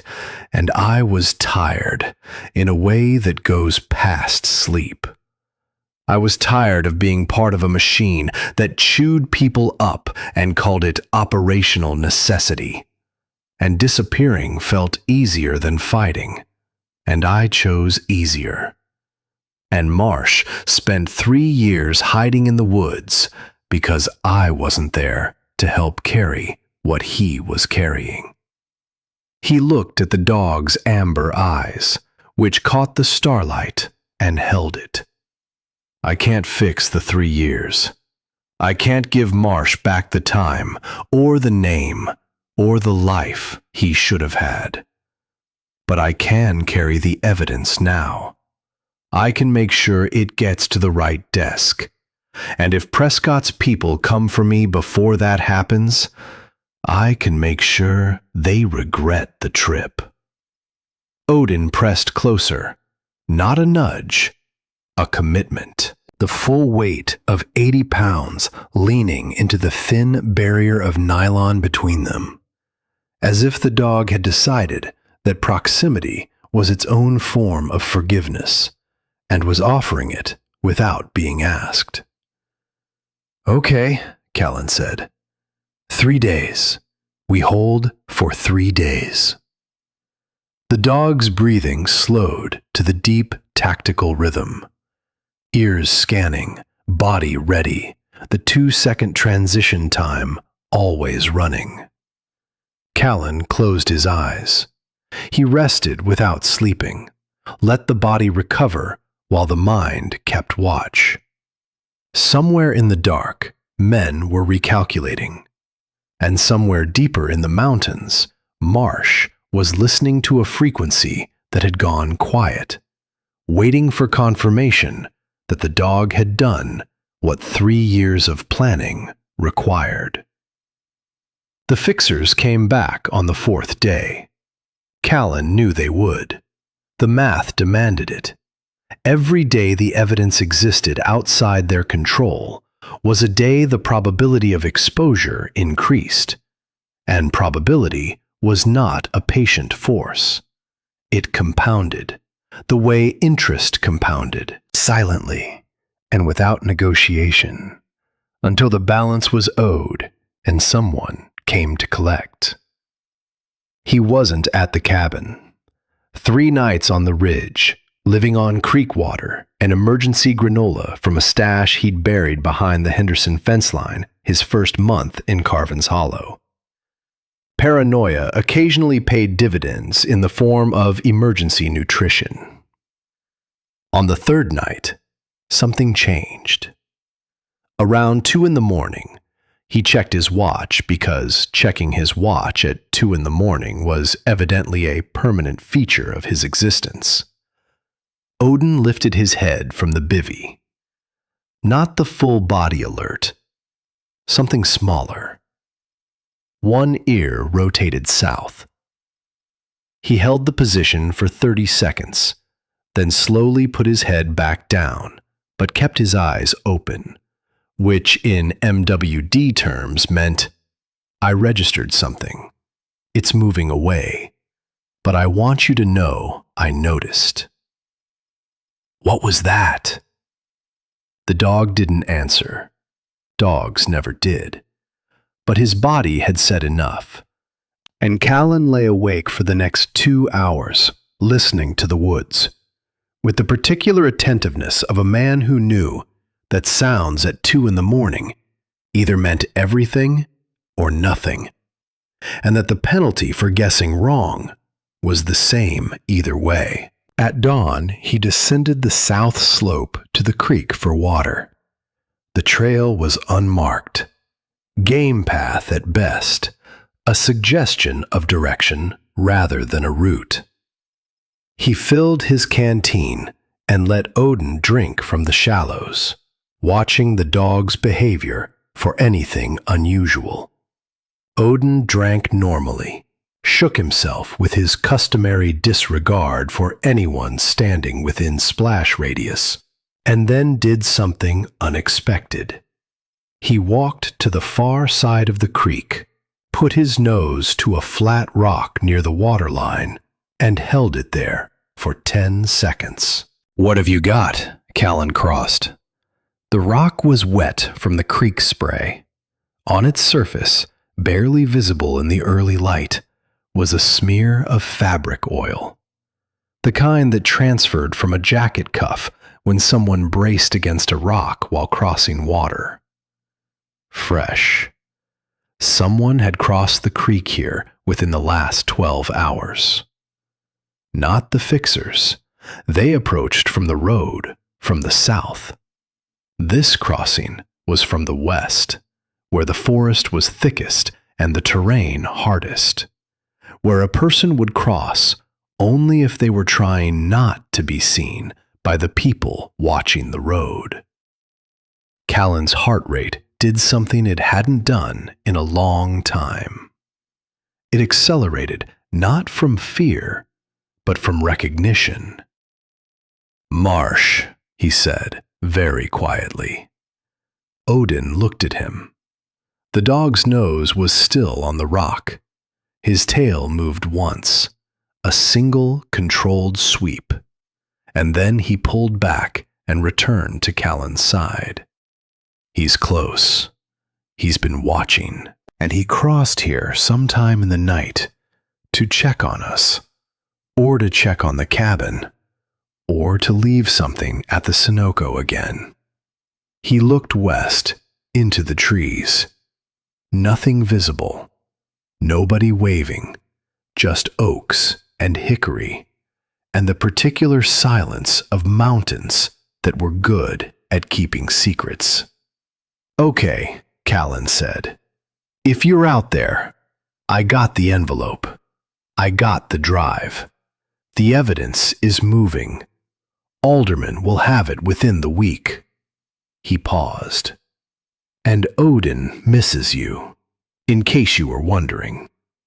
The dog looked at him, then looked west, then back at Callan.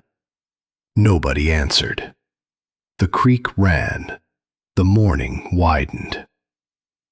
He returned to the cabin that afternoon for the radio battery and socks. He approached from the northeast, through the woods rather than the road, counter-surveillance route, zigzag approach, 2 stops to listen, Odin at heel checking the wind. The cabin came into view through the trees, small and gray, and everything looked normal until it didn't. The tripwires were intact. The door was closed. But there was a detail that only a man who had lived in the same cabin for 23 months would notice. The branch he always wedged between the door and the frame at ankle height. A tell, a low-tech indicator, was on the ground, 2 feet to the left of where he'd placed it. "Someone opened this door," he said. Odin stopped beside him. His body went rigid, nose working. Inside, the lock had been picked, cleanly, no tool marks, the work of hands trained to enter rooms that did not want to be entered. And on the table, placed precisely where his tin box used to sit, was a photograph. A body bag on a stretcher, desert light. The tag read, Marsh, EP01, USN. Beneath it, typed, "We know who you're looking for. Stop." He stared at it. The photograph was meant to frighten. What it actually told him was that Prescott's people still had access to classified military imagery, which meant active contacts inside the Navy were cooperating with the retired commander's private operation. Information he had suspected. Information he could now confirm. "Thank you," he said to the empty room. That was helpful. Odin stood in the doorway, would not cross the threshold. His body was rigid, lips drawn back, and a sound Callan had not heard before, a retreating growl, backing up even as it warned, rolling from somewhere deep and primitive, came from his chest. He took 1 step backward, then another, eyes locked on the cabin interior, as if the air itself had been contaminated by the hands that had touched the things inside.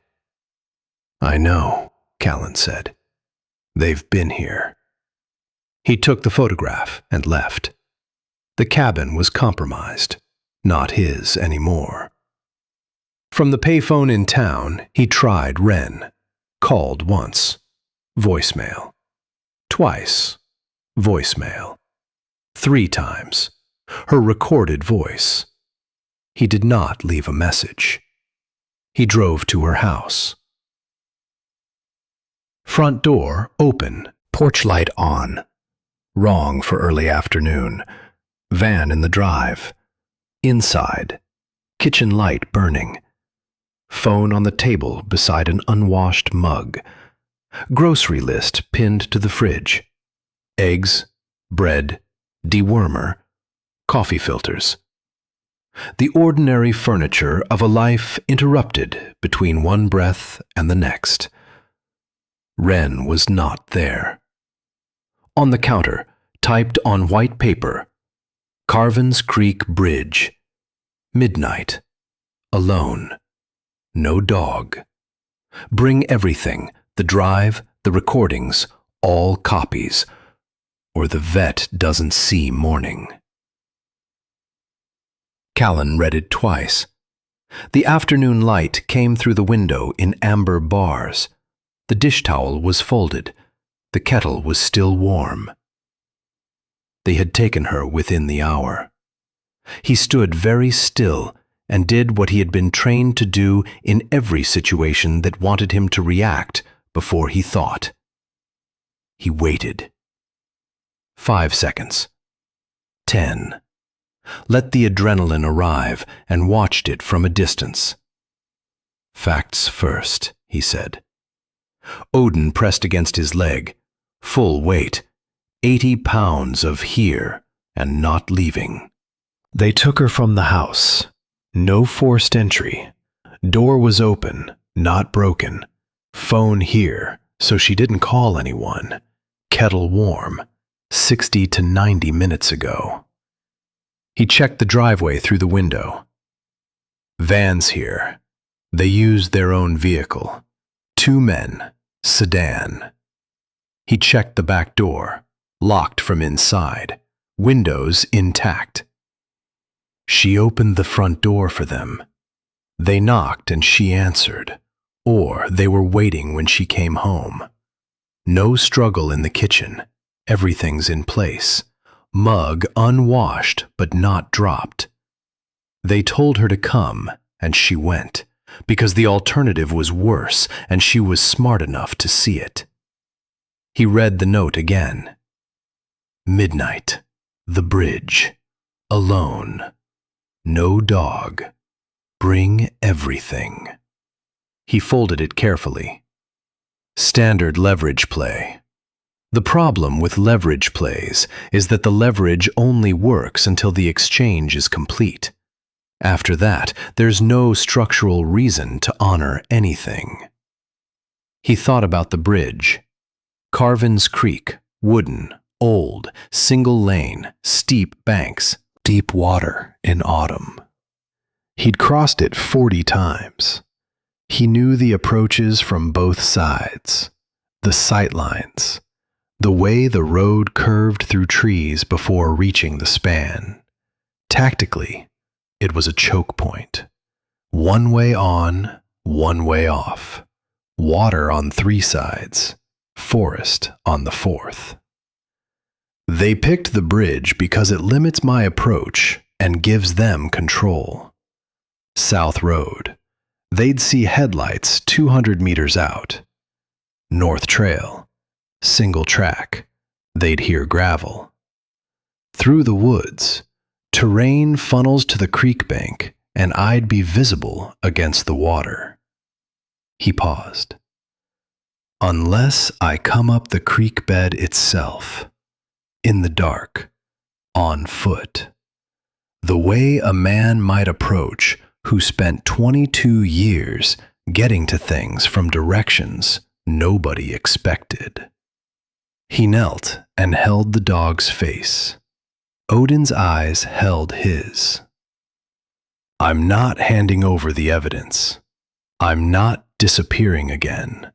And I'm not leaving her. He stood. The original drive stays on me. The copy is in Wren's drawer. They don't know about it. The encrypted file is in the mail to Alderman. They can't stop that. If they get the original tonight, the copies keep moving. Showing up with the original isn't surrender. It's misdirection. Odin's ears went forward, both. And I'm taking the mic, reactivated, in my jacket. Everything they say on that bridge gets recorded. If Marsh is listening, and he's been listening for 3 years, so I doubt he's taking tonight off, he hears it all. He opened the kitchen door. We have 6 hours. I've spent 22 years walking toward things designed to kill me. The bombs at least had the decency not to take hostages. The valley caught the last copper light. Carvin's Creek ran south toward a bridge where, in 6 hours, something was going to end. The question was what? And the answer depended on whether a man who had spent 2 years learning how to hide could remember, in the time remaining, how to stop.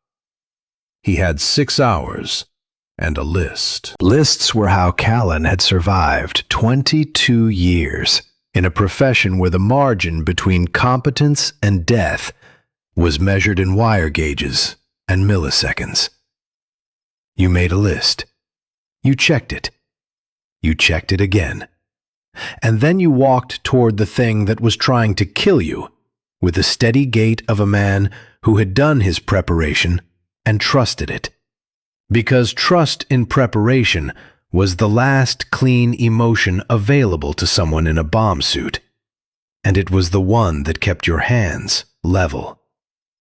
The list for tonight was short. That was either efficient or inadequate, and he would not know which until midnight. Item 1. The USB drive. Original stays in the front jacket pocket, flat against his chest. The fixers wanted it. He would bring it, because bringing it was the only reason they would let him onto the bridge, and getting onto the bridge was the only way to get Wren off it. The copy was in her kitchen drawer. The encrypted backup was in the mail to Alderman. If the original disappeared tonight, the evidence kept moving. The math was clean. The night would not be. Item 2. The mic. He pulled it from the tin box, replaced the battery with a fresh one from the shortwave's spare kit. Reactivated. The carrier frequency hummed at Marsh's offset, 3 kilohertz above standard, steady as a pulse. If Marsh was monitoring the feed, and Callan was betting the remainder of his fingers that he would hear the mic go live. He would know Callan was moving. He zipped the mic into his left jacket pocket. "If you're listening," he said to the frequency, to the absent man, to the dark outside the truck windows. "I'm going to the bridge. They have Wren. I'm bringing the original drive because that's what gets me past the handshake. And I'm bringing your mic because everything they say tonight needs to be on a recording that outlives whatever happens to me." Odin sat in the truck bed, watching through the rear window, both ears forward. Item 3. The dog. The note had said, "No dog." Callan looked at Odin and considered the instruction with the seriousness it deserved, which was precisely none. The fixers wanted him alone, because alone meant controllable. Odin was 80 pounds of uncontrollable, and Callan had no plans to subtract that from the equation. But he couldn't walk the dog onto the bridge. The fixers would see him, read it as a breach of terms, and whatever thin pretense of exchange existed would collapse before a word was spoken. "Here's how this works," he told Odin. "I go to the bridge on foot, creek bed approach, from the north. You stay in the truck at the Henderson Gate, half a mile east. When I don't come back in 30 minutes, you do what you always do." The dog tilted his head. "What you always do is disregard my instructions and come find me. I'm counting on that. I'm building a plan around your inability to follow orders, which is either the smartest or the stupidest thing I've done since I agreed to a career where the primary job requirement was walking toward explosives. Time will tell." Odin's tail moved once, a single sweep. Not enthusiasm, acknowledgement. He was the only honest critic Callan had ever had. Item 4. The bridge. He had walked it that afternoon from both approaches, staying in the trees, timing sightlines. Old wooden beams on stone piers. Single lane, 40 feet across Carvin's Creek. The water underneath was high from autumn rain, fast and cold, maybe 4 feet at the center. South bank steep, north bank gentler, opening to a gravel bar where the creek widened. The fixers would expect him from the south road. That was where headlights came from, where a truck would approach, where a man following instructions would appear. They would position facing south, with Wren between them and whatever they expected. Which meant their backs would be toward the north end, which meant Callan would be behind them before they registered he wasn't in front. He had spent 22 years approaching things from directions nobody expected. IEDs didn't care which direction you came from, but the people who planted them did. And the people on this bridge were not fundamentally different. Men who had created a dangerous situation and were waiting for someone to walk into it. The difference was that Callan had spent his career being the someone who walked in, and he had never once come from the direction the device expected. Item 5. Ice. The weather radio had been talking about it for 2 days. A front from the northwest, dropping temperatures 30 degrees in 6 hours. Rain to sleet to ice. Estimated arrival between 10 and midnight. The ice is an advantage, he told the dog. Reduces visibility, covers sound, makes the bridge surface treacherous for anyone who isn't ready. We've worked in worse. Helmand in winter. That ridgeline outside Bagram. He paused. In Helmand, I had a team and body armor and close air support. Tonight, I've got a sidearm, a microphone, and a dog who doesn't listen. But the principle holds. The weather doesn't pick sides. It just demands respect. He drove the truck to the Henderson gate and parked behind the tree line. Let Odin out. Knelt on the cold ground and held the dog's face between both hands. Bleib. Stay. Odin looked at him. The amber eyes were steady and deep and entirely unconvinced. I know you're not going to stay. I'm giving the command because protocol matters even when nobody follows it. And someday, I'll explain to Marsh how I built a tactical plan around his dog's insubordination, and he'll either be proud or horrified. And honestly, either one is fair. He rubbed behind both ears, the good one and the scarred one. Give me 30 minutes, then come. He stood. Odin sat. The dog watched him walk into the dark with the focus of an animal who was already calculating the faster route. Good boy. He turned toward the creek. The first sleet was ticking against the leaves. The temperature was falling, and the air had that edge that meant the world was about to become a harder place to stand upright. Which was appropriate, because standing upright was exactly what he planned to do. The walk to the bridge was 2 miles, through forest that had become in the past 2 years as familiar to him as the corridors of any ship he'd served on. He knew the trails, the creek crossings, the places where the ground went soft, and the places where the rock came through. He could have walked it blindfolded, which tonight was nearly the case. The sleet thickened as he descended the ridge, and the trees closed overhead, and the dark became the absolute, total dark of mountains in a storm. A dark that made you wonder whether the rest of the world still existed, or whether it had quietly dissolved while you weren't looking. Odin was half a mile behind him in the truck. Callan could feel the dog's absence at his left heel, a phantom presence, the way amputees described feeling fingers that were no longer there. He had spent only 2 weeks with the dog, and already the habit of him was so deep that walking alone felt like walking with a limp. He crossed the first creek ford.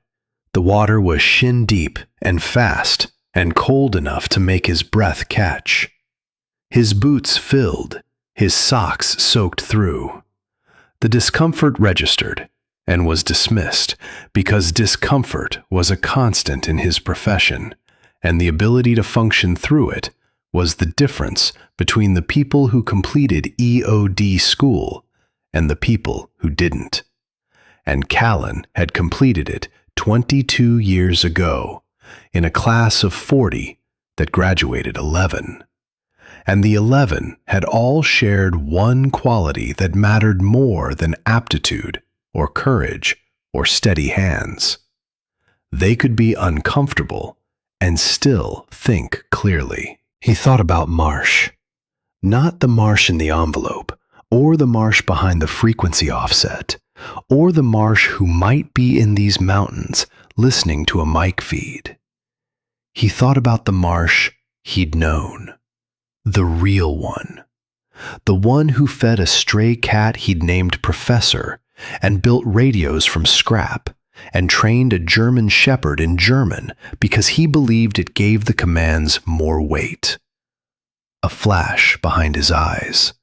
Not a memory exactly, more like a film clip that his brain had stored and now decided to play without his permission. EOD School, Eglin. The render-safe bay, concrete walls and fluorescent lights, and a training device on the table that was designed to look real enough to make your hands remember what fear felt like. Marsh standing beside him. Both of them in the suit. Both of them staring at the device with the focused calm of men who had been taught that looking away was the beginning of dying. The trick to render safe, Marsh said, isn't steady hands. Everybody thinks it's about the hands. It's not. It's about knowing which wire matters. There's always one wire that's doing the work. The rest are there to distract you, to make you hesitate, to make you choose wrong because you're thinking about all of them instead of the one that counts. He tapped the device with one finger. Find that wire. Cut it. The rest don't matter. And if you cut the wrong one? Marsh had looked at him with that particular expression, half serious, half amused, entirely Marsh. Then you won't know about it for long, so at least it's efficient. The memory faded. The forest returned. The sleet hit his face. Callan stopped walking and stood in the dark for a moment, with the water running past his boots and the cold settling into his bones. Find the wire that matters. Cut it. The rest don't count. The wire that mattered tonight was not the USB drive. It was not the mic, not the fixers, not the bridge. The wire that mattered was the choice. The choice to stop being a ghost. The choice to stand on a bridge under his own name and let whatever happened next happen to a man who was no longer hiding. For 2 years he had been all wires and no cut, all caution and no commitment.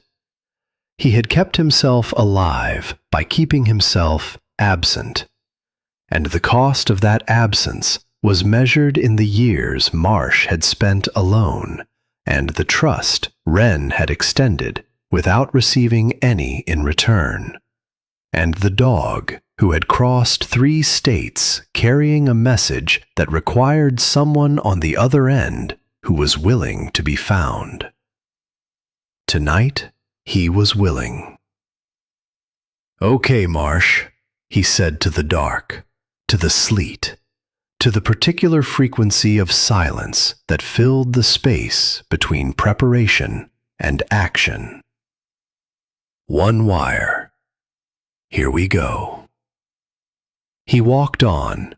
The creek led south toward the bridge.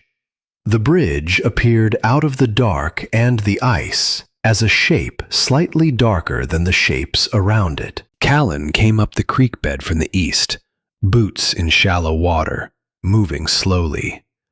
The sleet had thickened into something between rain and ice, coating rocks and branches, turning every surface into an argument between gravity and friction.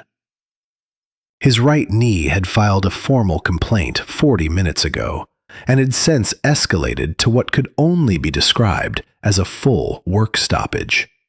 He overruled it. He had been overruling it for a decade. The knee would have to file an appeal with someone who cared. The creek ran fast and loud, loud enough to cover boots in water. Sound discipline. Let the terrain do the work. Sear School principle still earning its keep. He reached the gravel bar at the north end, stopped, listened. Voices. Low. Two. And beneath them, barely audible. Breathing. Steady, controlled, deliberate.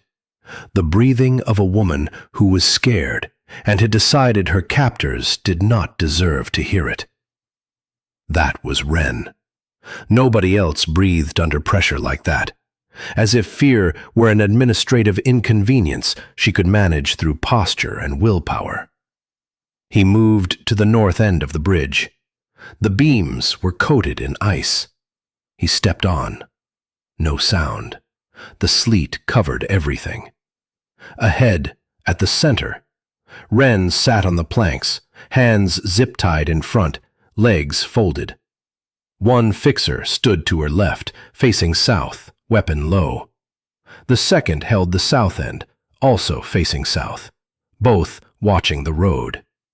Both wrong. Callan was 20 feet behind the nearest man before he spoke. "I'm here." Both fixers spun. The nearer one brought his weapon up, fast, trained. The south end man started forward, then stopped, reading the geometry. Callan was behind them, between them and the north tree line, Wren between Callan and the first fixer. "Mr. Driscoll," the nearer one recovered, professional voice. "Or is it Marrow tonight?" "Driscoll. I'm done with the other one." "Good to know." Eyes moving. Callan, bridge, trees, dark. "You were supposed to come from the road." "I was supposed to come alone, too." "I did." "The dog?" "Not here." The fixer studied him. "You came up the creek in an ice storm." "The creek was available. So was the ice storm. I work with what's in front of me." "Navy thing?" "Everything thing." The fixer did not smile, but something near his eyes suggested he might have in other circumstances.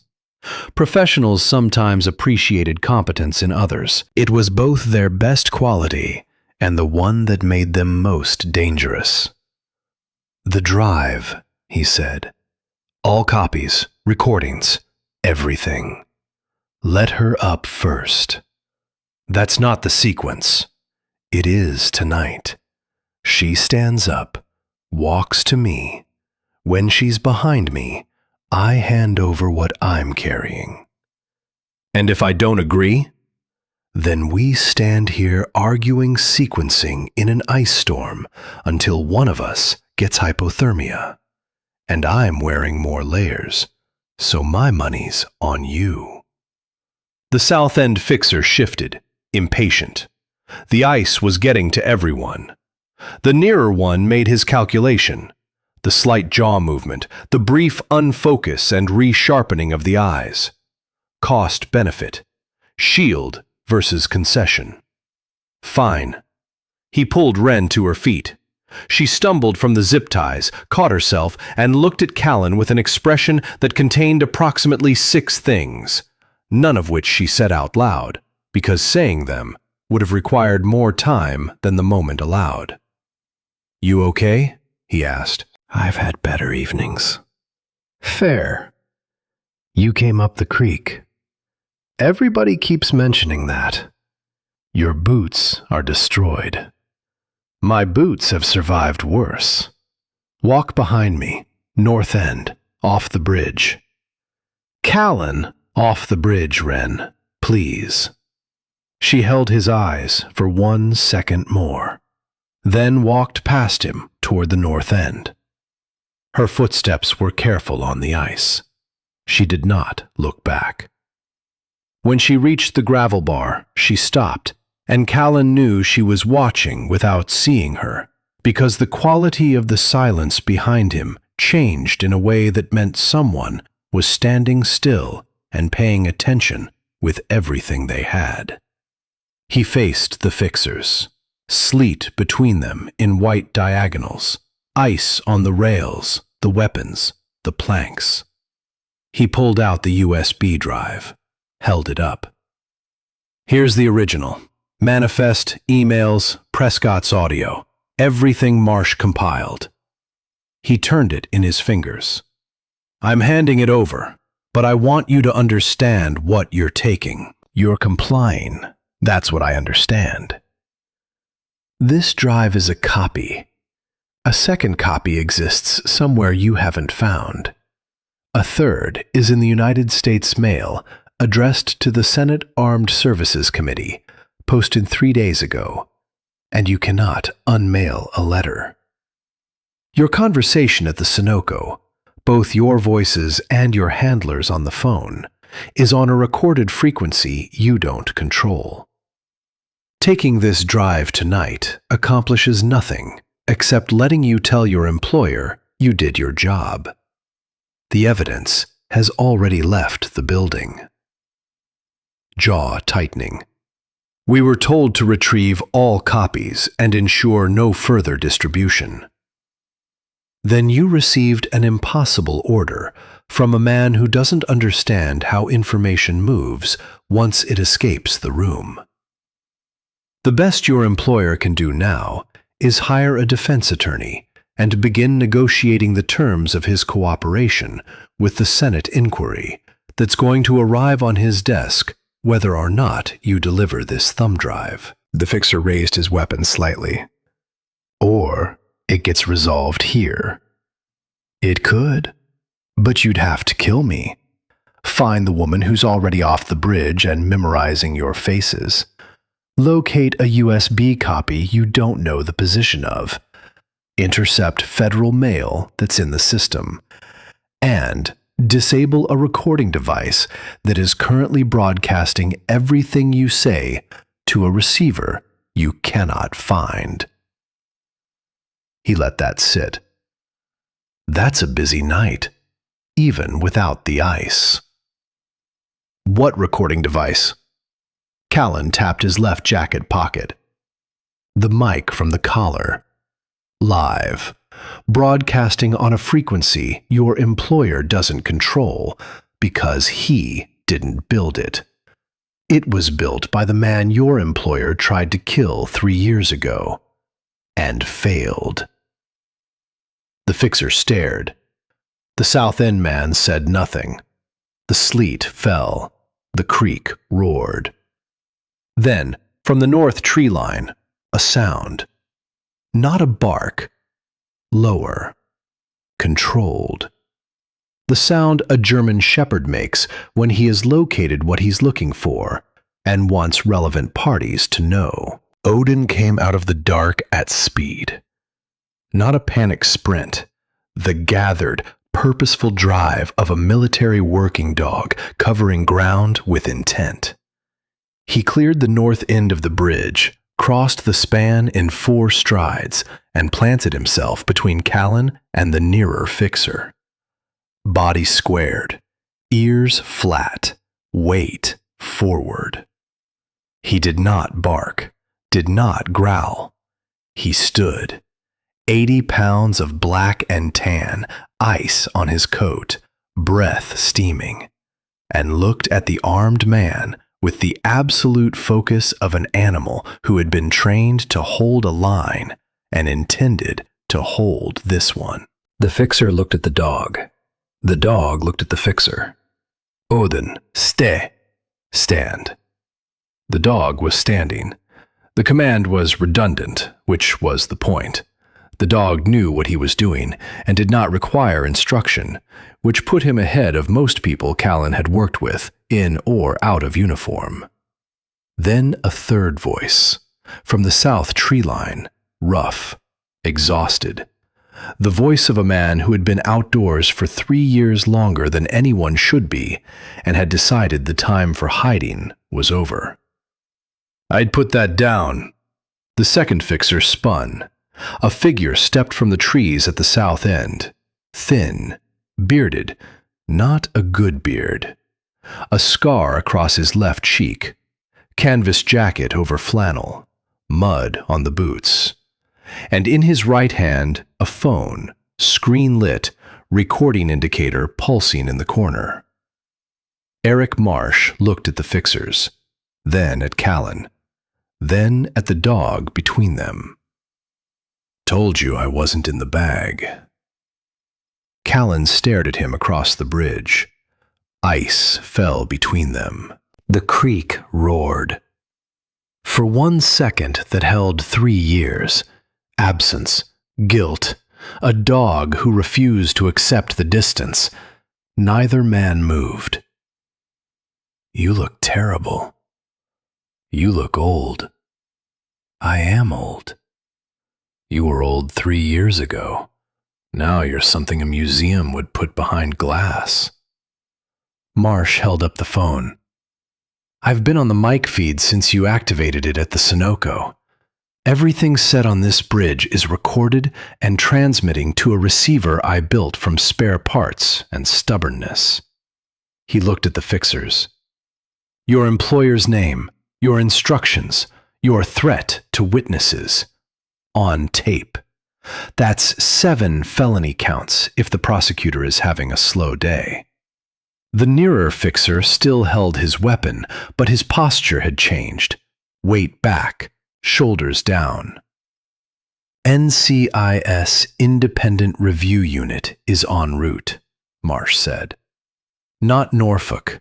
I reached them through the same Senate contact. They've been building a case on Prescott for 6 months, but couldn't get close because every witness was dead or missing." He nodded at Callan. "Now they have 2 witnesses, documentation, mic recordings, and an employer who was dumb enough to send people to a bridge where a live microphone was waiting." The nearer fixer looked at his partner. His partner looked at the bridge, the dog, the 2 men, and the ice that was making every surface hostile to fast movement in any direction. He set his weapon on the rail. The other followed. Odin held for 5 more seconds. Then he turned and walked to Marsh, crossed the bridge slowly, reached the thin-bearded man, and pressed his nose into Marsh's open palm. 5 seconds. 10. Breathing him in with the thoroughness of a creature confirming something he had known for 3 years, but could not verify until this moment. Marsh crouched, put his hand on the dog's head. "Hey, buddy." His voice broke on the second word. He did not try to repair it. "Hey." Odin leaned into him, full weight, brief, then pulled back, looked up into Marsh's face once, and trotted back to Callan. Sat at his left heel, looked up. Both packages delivered, both missions complete. The rest was someone else's department. "You sent a dog with a wire across 3 states to find a man who didn't want to be found," Callan said. "I sent him to the only person I trusted to finish this." Marsh straightened, wincing. His right leg was bad. "Also, he's not my dog anymore. He decided that somewhere around the Virginia border." Sirens in the distance, coming up the valley. Odin sat on the frozen bridge between the 2 men, ears forward, breath steady. He looked at Marsh. He looked at Callan. Then he put his chin on his paws and closed his eyes, and the bridge was quiet except for the creek and the ice and the sound of sirens approaching through the dark. "The dog seems to think this is over," Callan said. "He always had better judgment than either of us." "That's not a high bar." "No, it is not. 3 days later, the ice was gone, and the valley looked like it was trying to make amends. Maples along the creek road burned copper and orange in clean sunlight. The sky was the kind of blue that suggested the Weather Bureau had hired a marketing department. Carvin's Creek had dropped to its normal level and was running clear over brown stones, making the unhurried sound of water with nothing to report. The 3 days between the bridge and this morning had been filled with the particular bureaucratic intensity that follows any event involving federal agents, weapons, and men in zip ties on frozen infrastructure. NCIS had taken statements from Callan and Wren separately in an interview room at the county sheriff's office that smelled like bad coffee and administrative patience.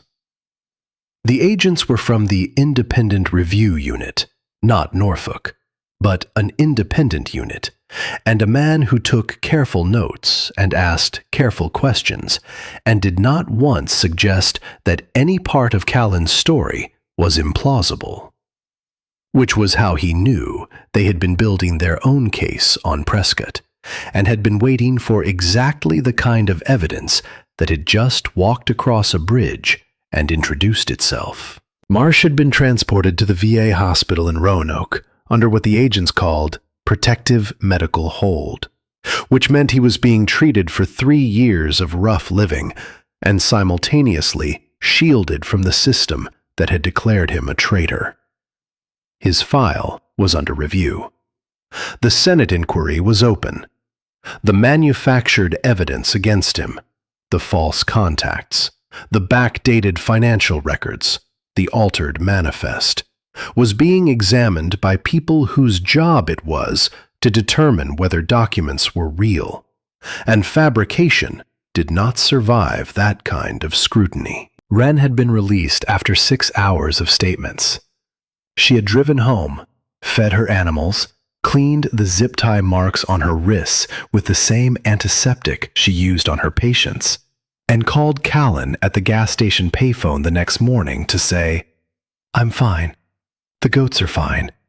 And if you ever get me kidnapped again, I'm billing you for the emotional damages at my large animal rate, which is significantly higher than my small animal rate and non-negotiable."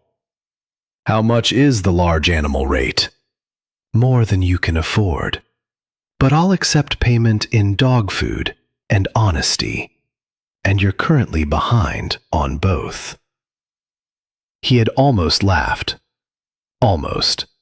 The distance between almost and actually was shrinking.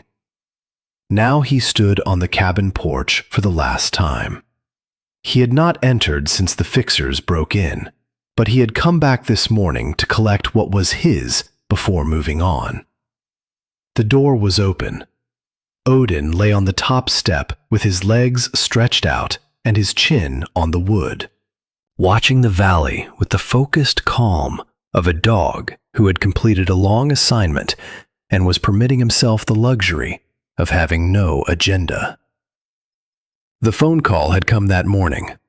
Marsh, from the VA hospital. His voice on the borrowed phone was rough but recognizable. The same dry cadence, the same habit of delivering critical information as though he were commenting on the weather, because Marsh had always believed that the importance of a thing was inversely proportional to the drama with which it should be delivered. "They're reviewing my file." "How long?" "Months, maybe a year. Alderman's office has the USB and the recordings. Senate inquiry is open. Prescott was arrested at his home in McLean at 6 a.m., which I'm told he found disagreeable. He liked his mornings. His mornings are going to be different for a while." A pause. The contractors cooperated. Being recorded threatening witnesses makes people enthusiastic about testimony. Funny how that works. Hilarious. Longer pause. "How's the dog?" "You mean my dog?" Your dog. I keep getting that wrong. He's eating real food out of a real bowl. Ren bought him a bed that he ignores completely. He sleeps on the floor next to my cot because that's where the floor is, and that's where he's decided to be. And I have learned over the past 2 weeks that arguing with his decisions is a waste of everyone's time. That hasn't changed. Nothing about him has changed. That's the whole point of him. Callan. Yeah. Thank you. Don't. 3 years. You came back. I didn't come back. I was hiding in a cabin. You sent a dog. I sent the only mailman who couldn't be intercepted. He ate my drywall compound bowl. He what? I was using it as a dog dish. He chewed through it on night 3. I think it was a review. Justified. Probably. He shifted the phone. I'll bring him to visit when they clear it. They clear visitors now. Then I'll come when I'm ready to look at your face. You have a beard, Marsh. It is not a good beard. I'll shave. Please do. He paused. Get some rest. Yeah. And Marsh. Yeah. He's a good dog. He's the best dog. Better than either of us deserves. Yeah, Marsh said quietly. That's about right. He hung up the payphone at the gas station, stood in the lot. The sun was warm. The air smelled like wood smoke and frost burning off asphalt. Inside, June waved through the glass. He waved back. It was the most social he'd been in 23 months. It felt awkward and unnecessary, and not entirely terrible. Ren's van pulled in. She parked beside his truck and got out with a paper bag. Dog food, and a leash, since you don't own one. He doesn't need a leash. It's not for him, it's for you. In case you decide to disappear again, I want something to tie you to the nearest railing. He looked at her. She looked at him. The mark on her cheekbone had faded to yellow. Her hair was down, which he hadn't seen before, and had rearranged her face in a way he noticed and did not comment on, because the commentary would have required vocabulary he didn't currently possess. How are you? He asked. I was kidnapped by defense contractors, zip-tied on a bridge in an ice storm, and rescued by a man with 8 fingers and a dog who can't follow instructions. I'm processing. Fair. You? I slept last night. The whole night? Most. Woke at 2 and checked my watch. Worse habits. Worse habits. She handed him the bag.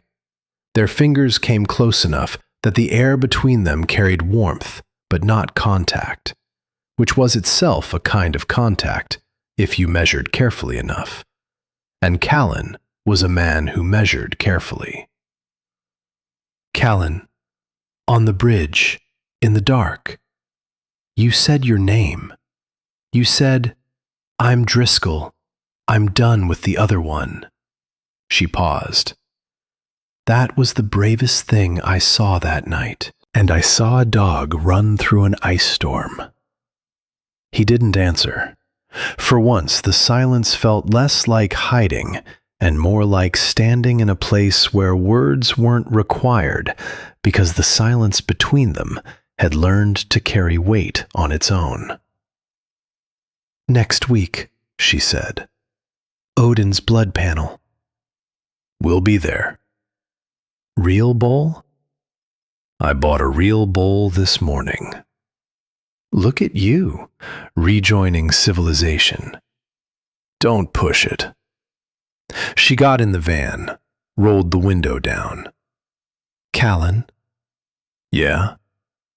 Stay. I'm not the one you need to give that command to. I know exactly who I'm giving it to. She drove away.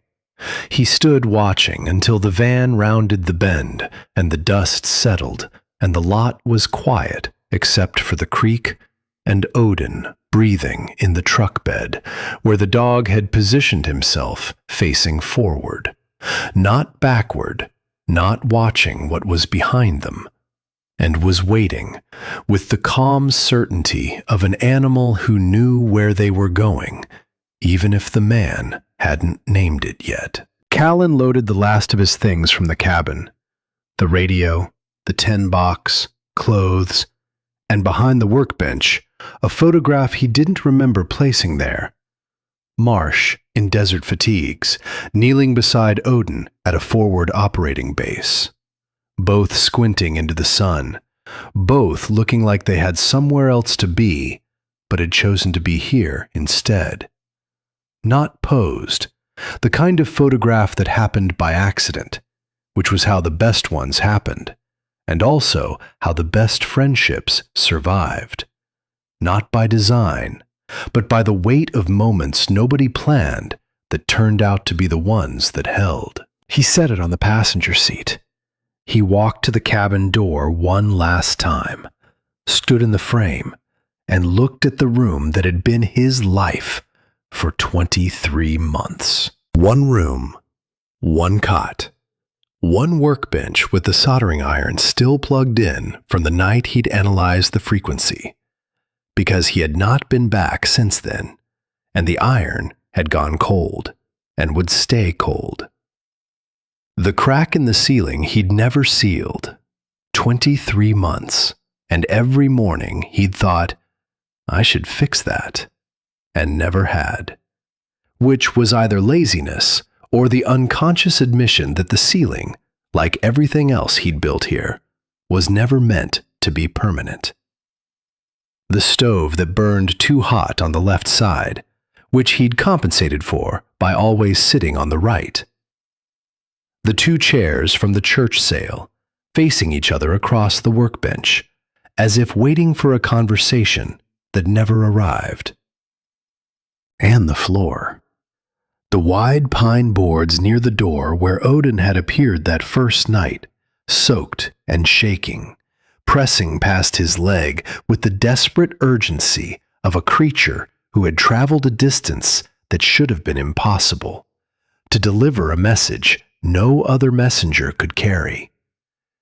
If he looked closely, he could still see the faint claw marks where the dog had been too scared to slow down coming through the door. He touched the door frame. The wood was rough under his 8 fingers.